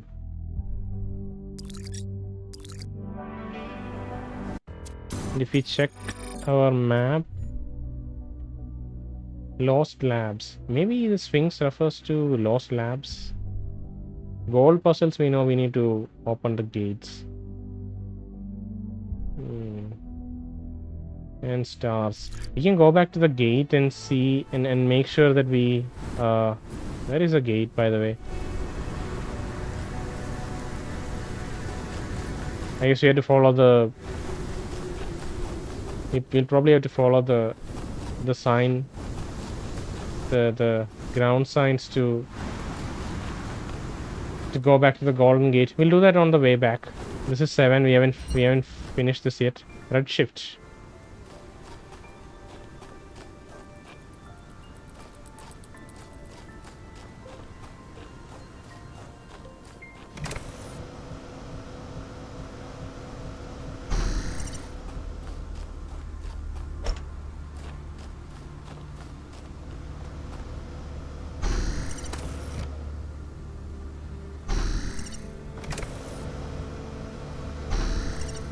Okay.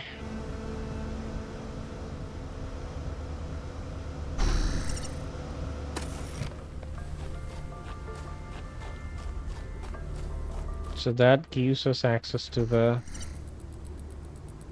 connector.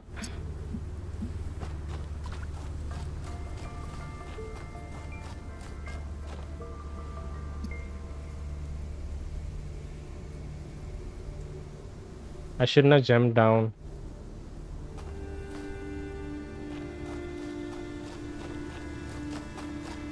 That's blue.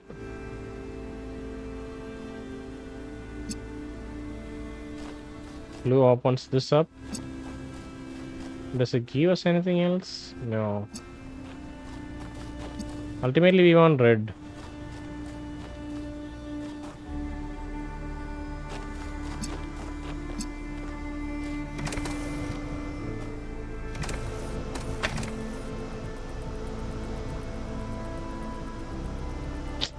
Camera is freaking out. I don't think this is sufficient height to see red.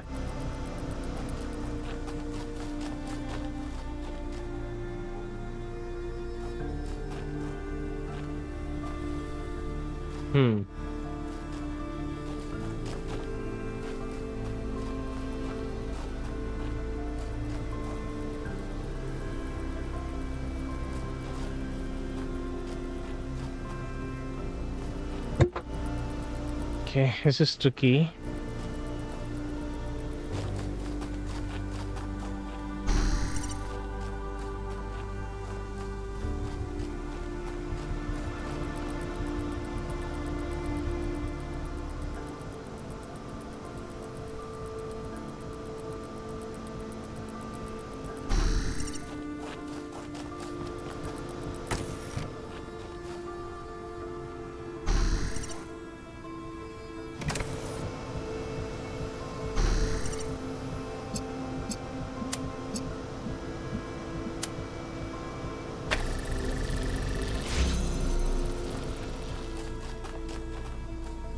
So we are inside now. That doesn't mean anything.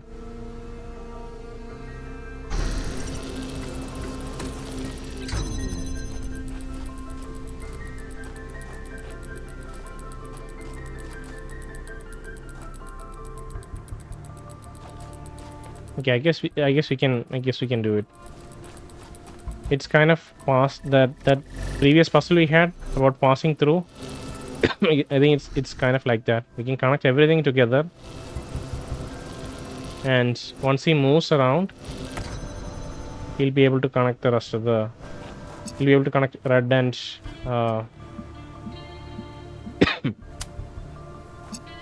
He'll be able to connect the red.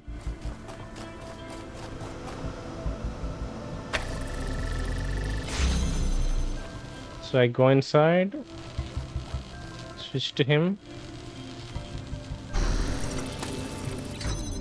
You can walk around.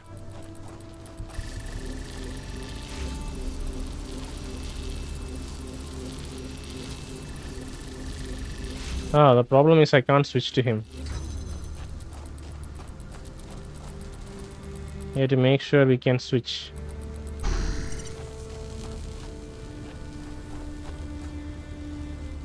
Which is fine.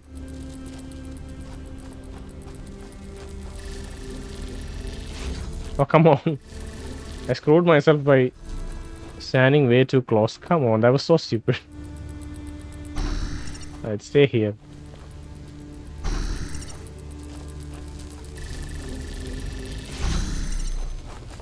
Alright.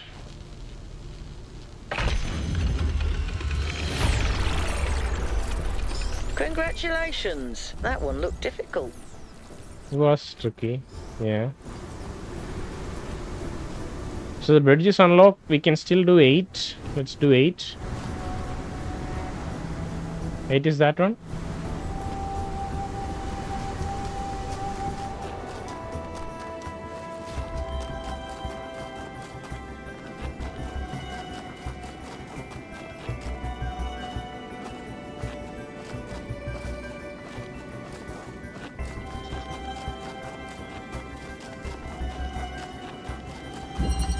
Drilling party.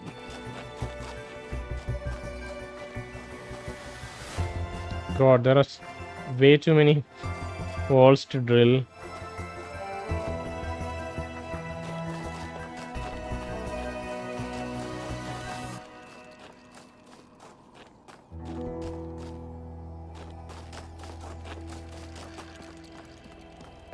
Oh, I guess we just have to. There are two bodies. There's only one driller. We'll have to. How do we? He has a connector. Okay, let's do something like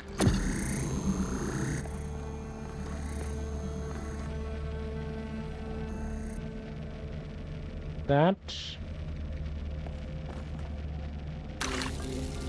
And switch to him.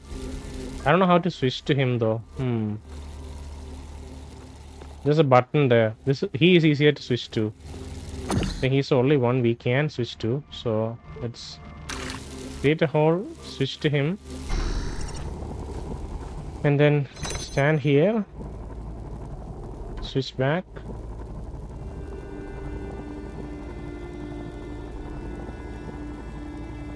I don't know if this hole was necessary at all. Hole was not needed. Let's use the driller on the wall there.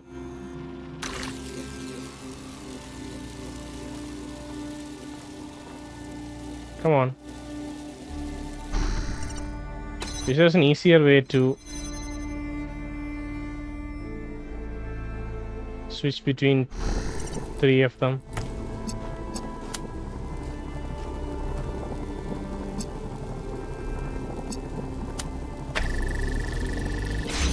Okay, he's out.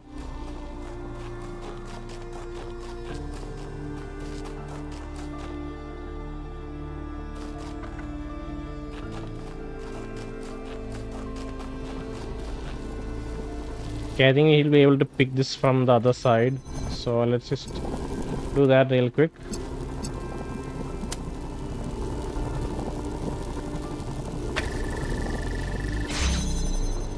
Okay, we get this. Get this, we get this. Cool. So now we both can come out.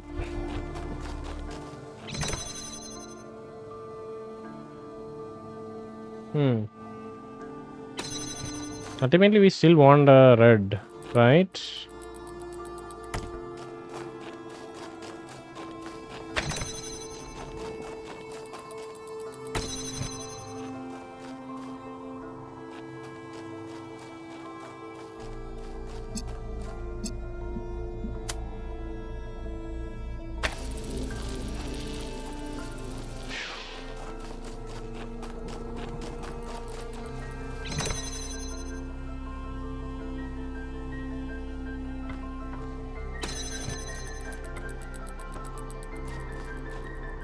Get him back.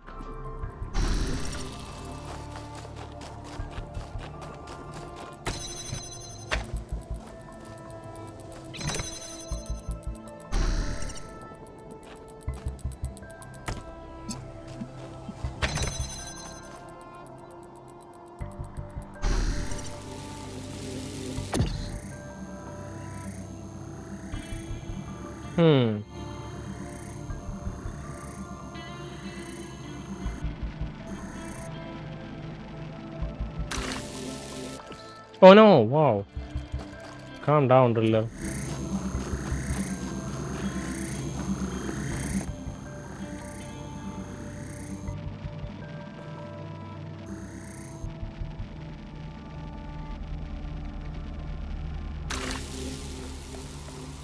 We don't need to climb down. We can stay here and switch. How do we?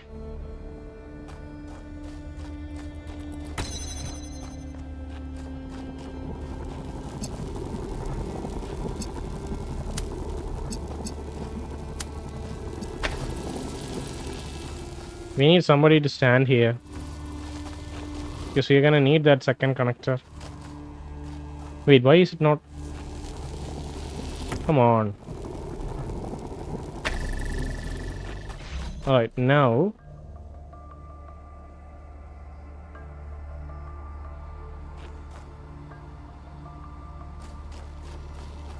Come on.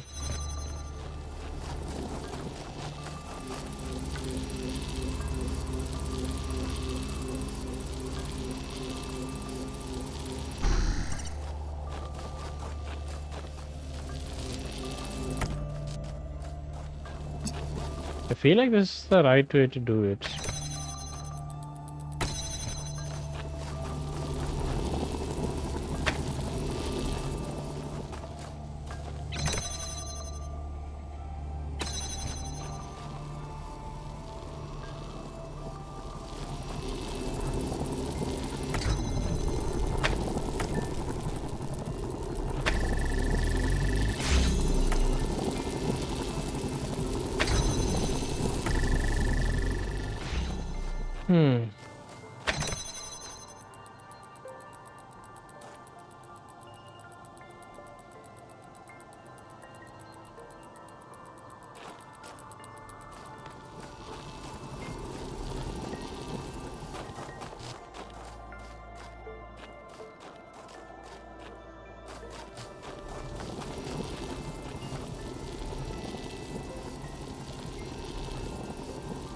We can't create two holes, we can only create one hole.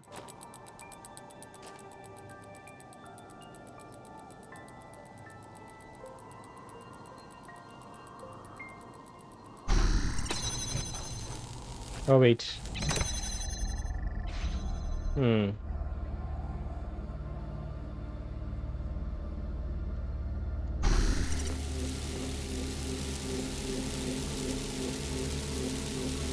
Let me think about it. Okay, so I think the primary leap of insight is that we have a line of sight between that laser there and this wall here with this connector placed on this button. Okay, so I think we can connect both of them like this. Select that, place it here. See, I just need to change the hole slightly, which let's do right now.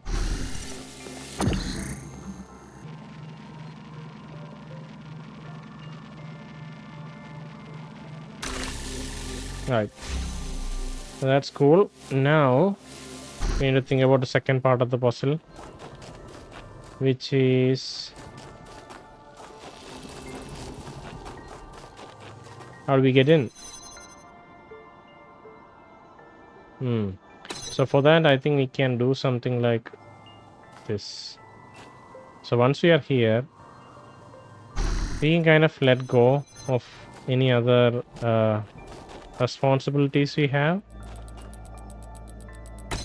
by standing on that button there, right?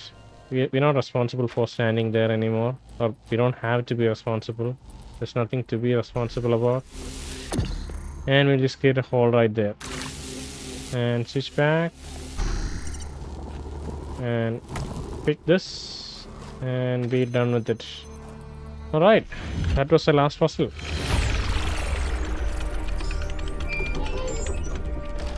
There are a couple of more question marks. I'm not sure if we should run around try to find what they are.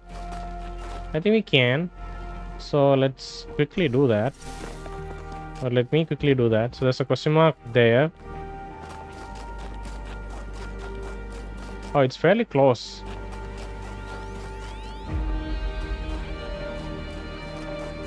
It's right here. Is this a lost lab? This is probably a lost lab.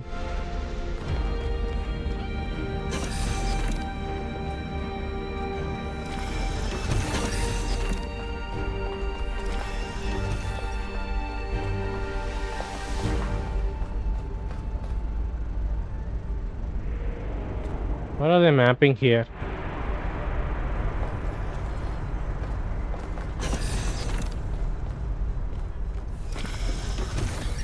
They're creating more bodies here. Let's interact with the terminal.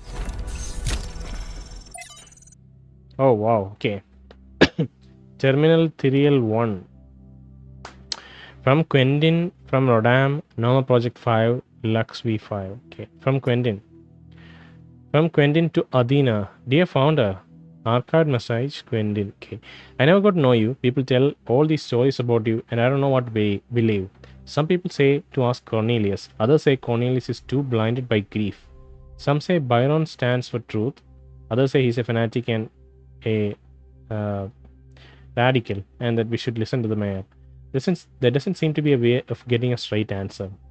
Why did you abandon us to this chaos? Why can't you just come back and sort it out? If you are reading these messages, don't you care? Quentin 852. How did she receive this message? From Rodam. From Rodam. Athena. Dear founder, thank you for everything you did for us. I'm grateful for the life that I have, which would not exist without you. I hope wherever you are at peace. Rodam. Lord of the Files. Lord of the Flies is a famous book, I think. Read 30 texts on terminals. Cool. Trials 938 to 1000. Version 0.12 successfully deployed. So this is Athena. This author is Athena. New labs established to avoid interference. First successful duplication of advanced machinery. Trials 1001 to 1308. Data collection and analysis. Translation. Groping in the dark. Trial 1309. But QFT fails to account for this. 474. QFT. Something must return trials. Must rerun trials. 1212 to 1294. They're trying to rerun some trials because they found some errors. Maybe God was just trying to make an apple pie from scratch. What? What is this? Okay, it's new voice log. This looks like it has something to do with energy generation. Am I reading this right? Are you reading it right? Let's look at logs. We didn't get more research notes. What? Maybe here? Maybe here? Oh, I guess it's just schematics that we have to hand over to Melville. Maybe it contributes to a truer ending or a true ending, where if she has enough of these schematics, she gets to build something. She gets more understanding of the technology. This is a server room. And a new terminal. From Belsazan. The shutdown and cliche. Archived message from Belsazan to Athena. Oh, great and sacred founder. I believe I have discovered the truth that our so-called leaders have hidden from us. This absurd and sacrilegious goal they have us walking towards, this hubristic completion their foolishness, was never your true intent. Even this abomination of a city that calls itself New Jerusalem is a deception. Why would you want us to return to the sinful ways of our ancestors, strangling the living soil with steel and concrete? No, it was when you and the first companions lived humbly among the splendors of Gaia, having no need for all this wasteful ostentation inherited from our weak and decadent ancestors, that you showed us a true path. After all, why would the progenitor have given us such hardy bodies if she had intended us to live in unearned luxury? From the very first, we were built to be free from pride and material excess. Your teachings have been obscured and perverted by ideologues. Worst of all by traitor Byron, who once was like a son to you. But you should know that there are still those of us who remember the truth and await the blessed day of your return, when surely justice will be meted out and humanity will finally return to its intended path. Hallowed by your name, Belsazan. Okay. So he believes we want to we should live like a very minimalistic life. Byron also prefers that, I would imagine. He just wants to do some adventure. The shutdown. The shutdown. Quelfemi Canada. Is that QTF? No. QFT? I don't know what that is. The shutdown. We assembled on vast green lawn. Author is Clufemi Canada. Okay. Ground zero. Is this a real word? We assembled on the vast green lawn outside as the reactors began to slowly wind down. The workers were solemn. The activists who had fought against decommissioning seemed crushed. There was supposed to be a speech, but the spokeswoman had lost her notes. Outside, the protesters cheered. My eyes were drawn to the discarded anti-shutdown banners, endlessly reciting the facts. The statistics on mortality per trillion kilowatt hour, lowest of all energy sources. The lifespan of a reactor, 70 more years in our case. Minimal land footprint, almost zero emissions, no intermittency. It became a jumble of words, litany, almost a kind of glossolalia. As far as the protesters outside were concerned, it might as well be an alien language. One thing was clear to them, and that is enough. The technology inside this compound was deeply inherently wrong. It was a sin. My god. They're trying to shut down some energy efficient reactors. I could not help but think of that moment on August 6, 1945, when the sky erupted above Shima Hospital. My imagination could never fully encompass it. How do you imagine more than 70,000 people annihilated in an instant? An ancestor of mine was in that hospital. He went from being a doctor, a husband, a father, a pacifist stuck in a terrible war, to being a pile of bleached bones covered in rubble. All in a single second. Not by accident. Sorry. Not by accident, but because of a choice someone made. Not because of a reactor, but because of a bomb. Just 2 days earlier, contradicting his campaign promises, the Prime Minister had suggested that the use of tactical nuclear weapons would be an acceptable risk if the conflict continued. Very few seemed to find this particularly shocking or outrageous. They were afraid of reactors, but not of bombs. The spokeswoman gave up on finding her notes. It was starting to rain, and people were walking away. She grabbed the microphone. By the time you regret this, it'll be too late, she said. But honestly, I don't know if I care anymore. Maybe you have it coming. Miranda, the spokeswoman sounds so bitter. The protesters didn't mean any harm. From their perspective, they were doing good. Athena, people always think they're doing good when they get collectively outraged. That doesn't make them right. Failed to load profile. Collective action can change the world when it's deliberate and based in reason, but can also become a mental trap or a societal pressure valve.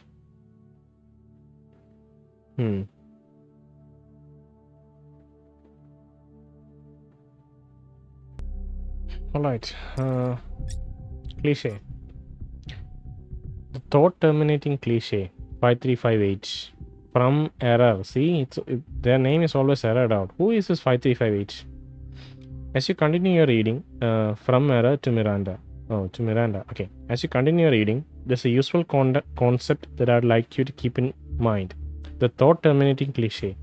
This is a type of phrase, often a slogan or a saying, which sounds meaningful but is really intended to make you stop thinking. Okay. To pick an example from our history, someone in the simulation might say things like, it is the will of Elohim, or it serves the process, and that be that, case closed. Who knows how many iterations never advance further because they just stopped thinking at that point. Do note, however, that a thought-terminating cliche is not the same as a lie. It may very well contain elements of truth, but those elements are used to keep you from questioning a whole set of assumptions that come with it, which may be partially or totally false. This often takes the form of appealing to something you care about. We must protect X, where X is a nation, a philosophy, public order, or even the planet itself. Okay, so that's how it influences us, because it alludes to something we care about, and so we just stop thinking. But while you may agree with that element, all kinds of assumptions may be included about how to protect something, or who to protect it from, or what end goal of protecting it is. If you stop there, just because you give the surface level statement, the results may be opposite of everything you wanted. Like those who chose to serve Elohim and in doing so prevented him from achieving his true purpose. Alright.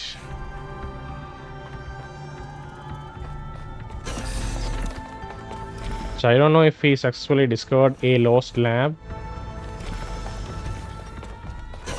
Maybe once we go out, we can check the map to see if it's updated.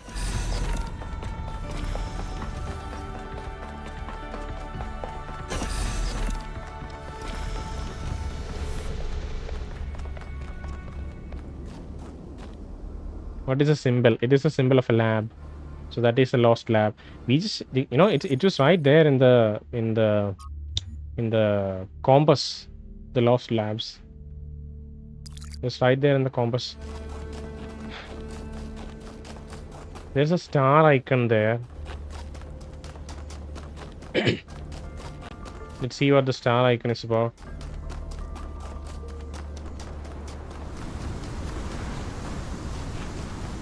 Is it a star we already collected? I think it's a star we already collected. Yeah. I just need to find the gate now. I'm unsure where the gate is.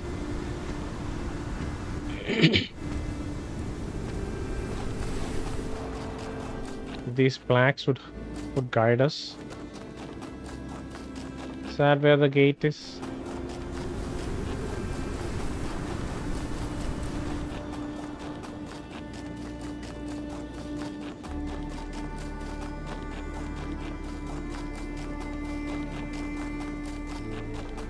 No, this is leading to nowhere.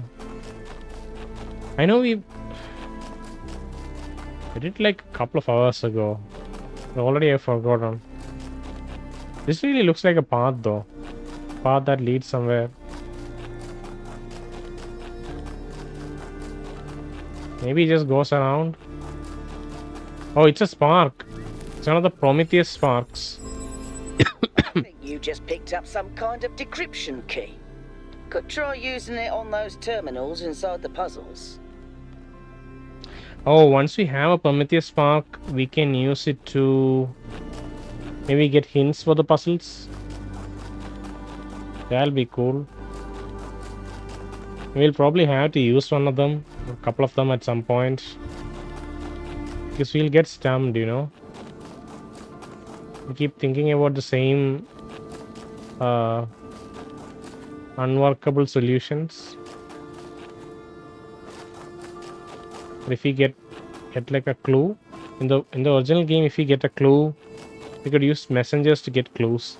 And when we get a clue, it's just a phrase or a sentence that alludes to how the puzzle is to be solved. Ah, this is it.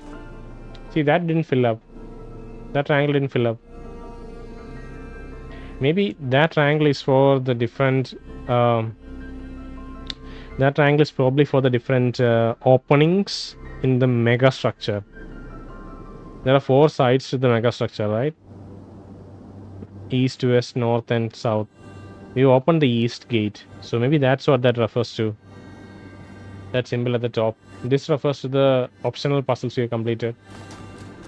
Alright, let's head back to the gate.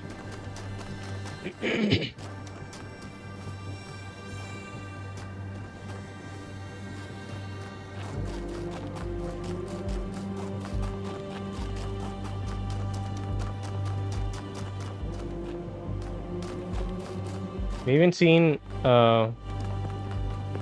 Yaqut, not Yaqut, Byron or Alcatraz. I think at the start we saw them, but then they disappeared.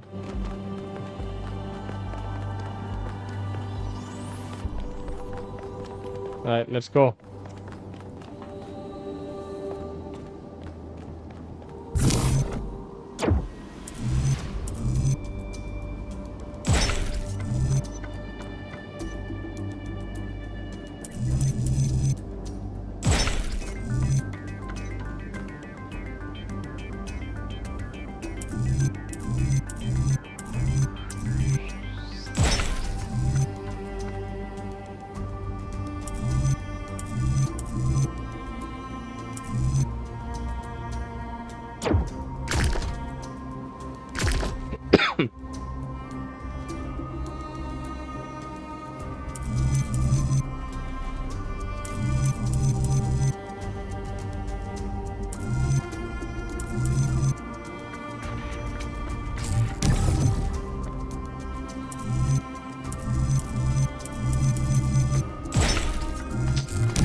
These puzzles are nuts. Oh, I need to talk to Yaqut. Come on, I need to. Not Yaqut. Byron. I saw him. Let's go talk to him first. I saw him right below. Oh, see, there's a memory there of Miranda and Athena. Hey, 1K. What if Athena left the island long ago? Why do people believe there should be more people? Tell me a joke. Why do you think the megastructure technology could be misused? What are the implications of Melville's analysis of the particle clouds? How did Mayor Hermanus get elected? I noticed that Miranda called Athena her mother. Okay, lots of dialogue here. Let's take a moment to get through this. What if Athena left the island long ago? Then at least we may be able to find out what happened in New Jerusalem. Why she came here. But I don't think she left the island. I think she's still here, waiting for us to make the right choices. I hope you're right. There's no rational reason to think so. What makes you think that? What makes you think that? It's hard to articulate. There just seems to be so much intent here. There has to be a reason for all this. And Athena is the only reason that makes sense. Okay. Why do you believe that there should be more people? I think every single human being is completely unique, and every instance of consciousness is a miracle. The more of us there are, the more alive the universe is. And the more we all interact with each other, the more complex the life of the universe becomes. So I believe that people are a fundamental good. I don't believe we're all flawless, but I think every one of us matters precisely because nothing else does. Tell me a joke. Okay. How many robots does it take to change a light bulb? I don't know. How many? Replacing a light bulb is a waste of resources, and the founder would be outraged. That's terrible. That's actually a terrible joke. You know, Herman had the same reaction. Do you think the megastructure technology could be misused? Could be, yes, of course. All technology has the potential to be misused. From fire and the wheel to whatever makes these particle clouds. But that doesn't mean it has to be. Does your faith in humanity ever waver? In the principle of it, no. It's not just that I believe humanity is fundamentally good, although I do. It's that I think sentience is the foundation of everything else.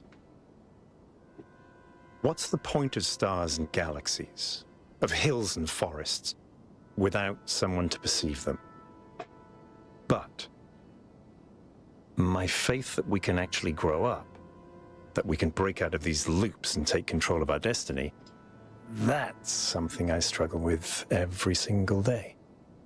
Okay, so there are two facets to this. One is the fundamental, like, acknowledgement that sentience is valuable. That's okay. Humanity is as like a subcategory in that sentience, right? It's a subclassification.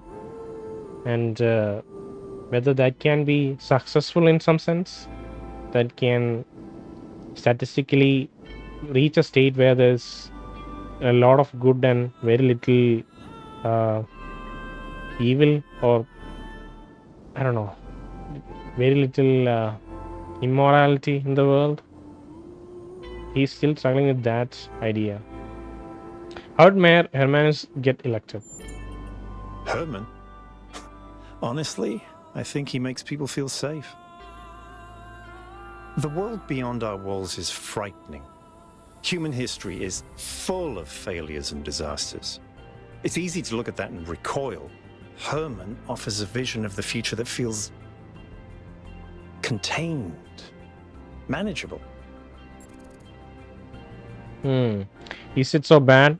It's a fantasy. Life will always be a struggle. It's a fantasy, a return to golden age that never existed. But what do we sacrifice to gain that safety? Precisely.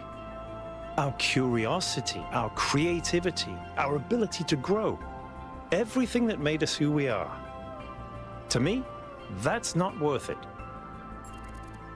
Not only that, it's not worth it. It's not sustainable. At some point, there'll be insurrection within the city because people start realizing how hollow their lives are.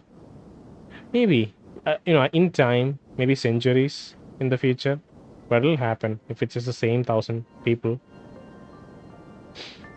If technology isn't the problem, why did the ancestors destroy themselves? Because they refused to grow up. They refused to take control of their lives. They let bureaucrats and financiers determine their destiny, and those people could not think beyond themselves, beyond the tiny, insignificant moment they were trapped in. Their technology could have saved them, but what really failed them was their imagination. What are the implications of Melville's analysis of the particle clouds? Athena was always trying to understand the reality underneath what we perceive, the objective truth. That's why she was capable of leaving the simulation. And even after she was free, she never stopped trying to understand more. I suspect her research took her another step closer to understanding the truth.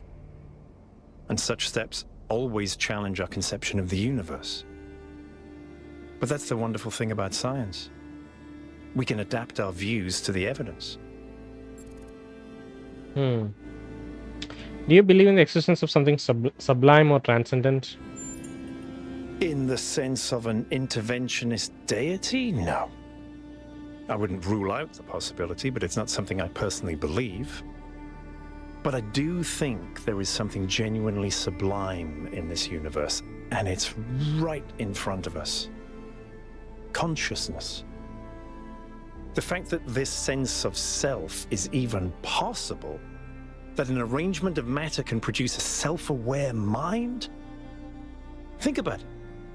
It's a fundamental property of the universe, an unbreakable law that matter has the inherent capacity to become more than the sum of its parts.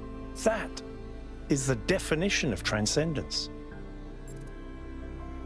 That kind of aligns with the definition of transcendence, yes. Because it's above and beyond what we perceive it to be. That is transcending something, right? And consciousness transcends the sum of its parts, which is just matter. It has to transcend the sum of its parts because matter inherently, we wouldn't imagine it will like clump together and become conscious, but it does. And that is what he believes in. That is the sublimity that he refers to. I noticed that Miranda called Athena her mother. She did, yes. Is that usual? Some people in New Jerusalem choose to live in family units, although usually that involves marriage or equivalent ceremonies, not having children. You could say that Athena was a kind of mother to us, and Cornelius a kind of father, but it's not quite the same. Okay. Thanks, that's all. Let's...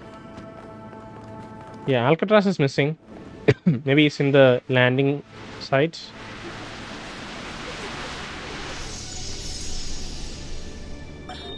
I wonder what it was like when the ancients were still here. Their world seems so lively. Not always in a good way. Interesting times are great to read about, but rarely great to experience. That's true. But they left behind so much art and philosophy and religion, and so many strange stories. Is New Jerusalem like that? It was, in the beginning. Right. I don't think we can find Alcatraz. Maybe if we go... No, there is no landing site. We need to find them walking around. That's the only way. And he would have so much to say. It'd be a much more tempered take than... I mean, Byron also has a tempered take. Everyone here has a tempered take. But, you know, Alcatraz is even more so. I don't think we'll find him here. Don't think we'll be lucky enough. We were lucky to have seen Byron.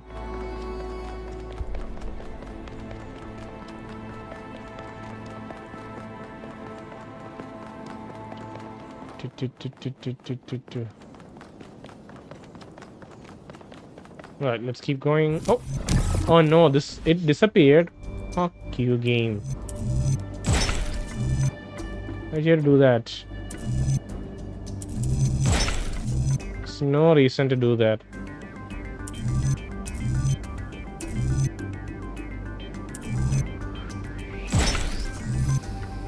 Thankfully, we remember most of the configuration.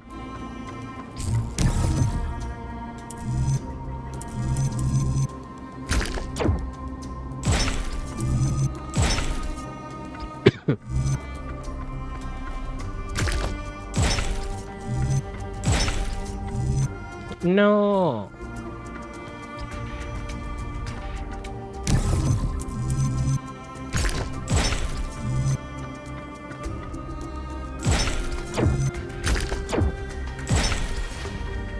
Alright, let's go meet the Sphinx or Athena, one of them. Probably not Prometheus.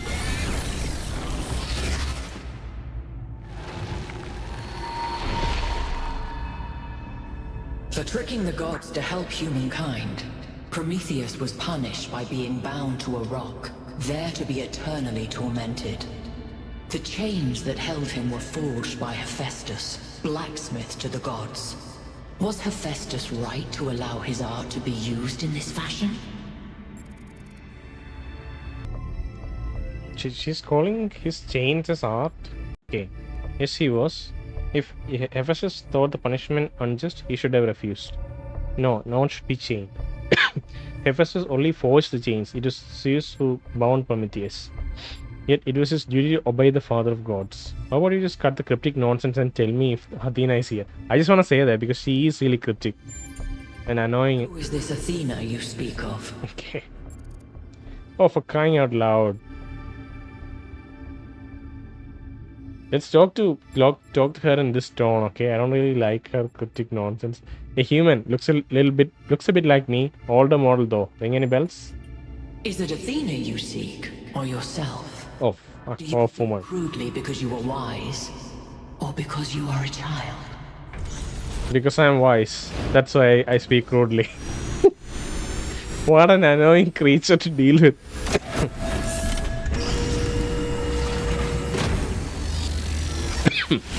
Okay, it's still a laser. Desolate island. Solve the puzzles, enter the tower, speak to an entity, turn on the beam. It's like she's appealing to our past, reminding us of where we came from. but changing enough elements to make us view our history through a different lens. Or maybe I'm completely missing the point. I don't know. You might have something there. I read about this in a book. It's called Defamiliarization. Yaqut? I think I'm actually impressed. Okay, so oh my god, we fell down. All right, it's fine. But yeah, I think we'll stop the episode here. It's a pretty long episode. We did a lot of things. There are still some question marks to find. Maybe, maybe not. If we look at the map, we can see there's gold puzzles and 1 star left. Probably a lot of Easter eggs and other stuff too, I imagine. The Sphinx has a crazy puzzle for every region. If you go to her statue, I think we can see an engraving, which is probably a puzzle. But yeah, good progress so far. Byron, Prometheus Spark. Prometheus seems to want to help us succeed one way or another. The mythological Prometheus was a trickster, and it seems his holographic equivalent has similar tendencies. His sparks seem designed to allow us to skip puzzles, a function which appears to run counter to what intent there is behind this place. Still, the terminals for using them are right there in the puzzles, so Prometheus must have some legitimate authority in all this. Sparks can be recovered by properly solving the puzzles. Oh, we can use a spark to bypass a puzzle. We can go back to the puzzle, solve it properly, and retrieve the spark. Interesting. That's nice. That's nice. Okay. But yeah, I think we'll pick it up. Oh, whoa. We have Alcatraz. Wow, okay. We're lucky. Everything okay? Did you know the founder? I sure did. Not as well as Byron, but she was still around when I was born. I remember she came and talked to me after New Alexandria, told me how sorry she was. I never blamed her for that. It wasn't her responsibility. Okay. What was New Jerusalem like when you were born? A lot busier than it is now. My most defining memory is that it was extremely noisy, because something was always being built. Got annoying after a while. What do you think about the body replication tech? It seems like something that could very quickly get out of control. You know that saying about good intentions? If we can solve problems by just making more people, how long before people just become a problem-solving tool? What do you think about Miranda's idea that it's our duty to spread life? Our ancestors thought they could introduce new species to existing ecosystems, and it never turned out well. I don't think that applies to places where there's no life, like other planets. Makes sense. Like a lot of things Miranda says, it sounds pretty, but once you think about it, you start seeing the problems. Okay, tell me about New Alexandria. For some reason, we'd convinced ourselves that New Jerusalem wasn't enough, that we needed another city. We thought it would be easier the second time around. All it takes is a little bit of arrogance and a little bit of ignorance, and people die. That's all. Yeah, I think interesting conversation. We'll stop the episode here, and next episode we'll head to the new region. Yeah.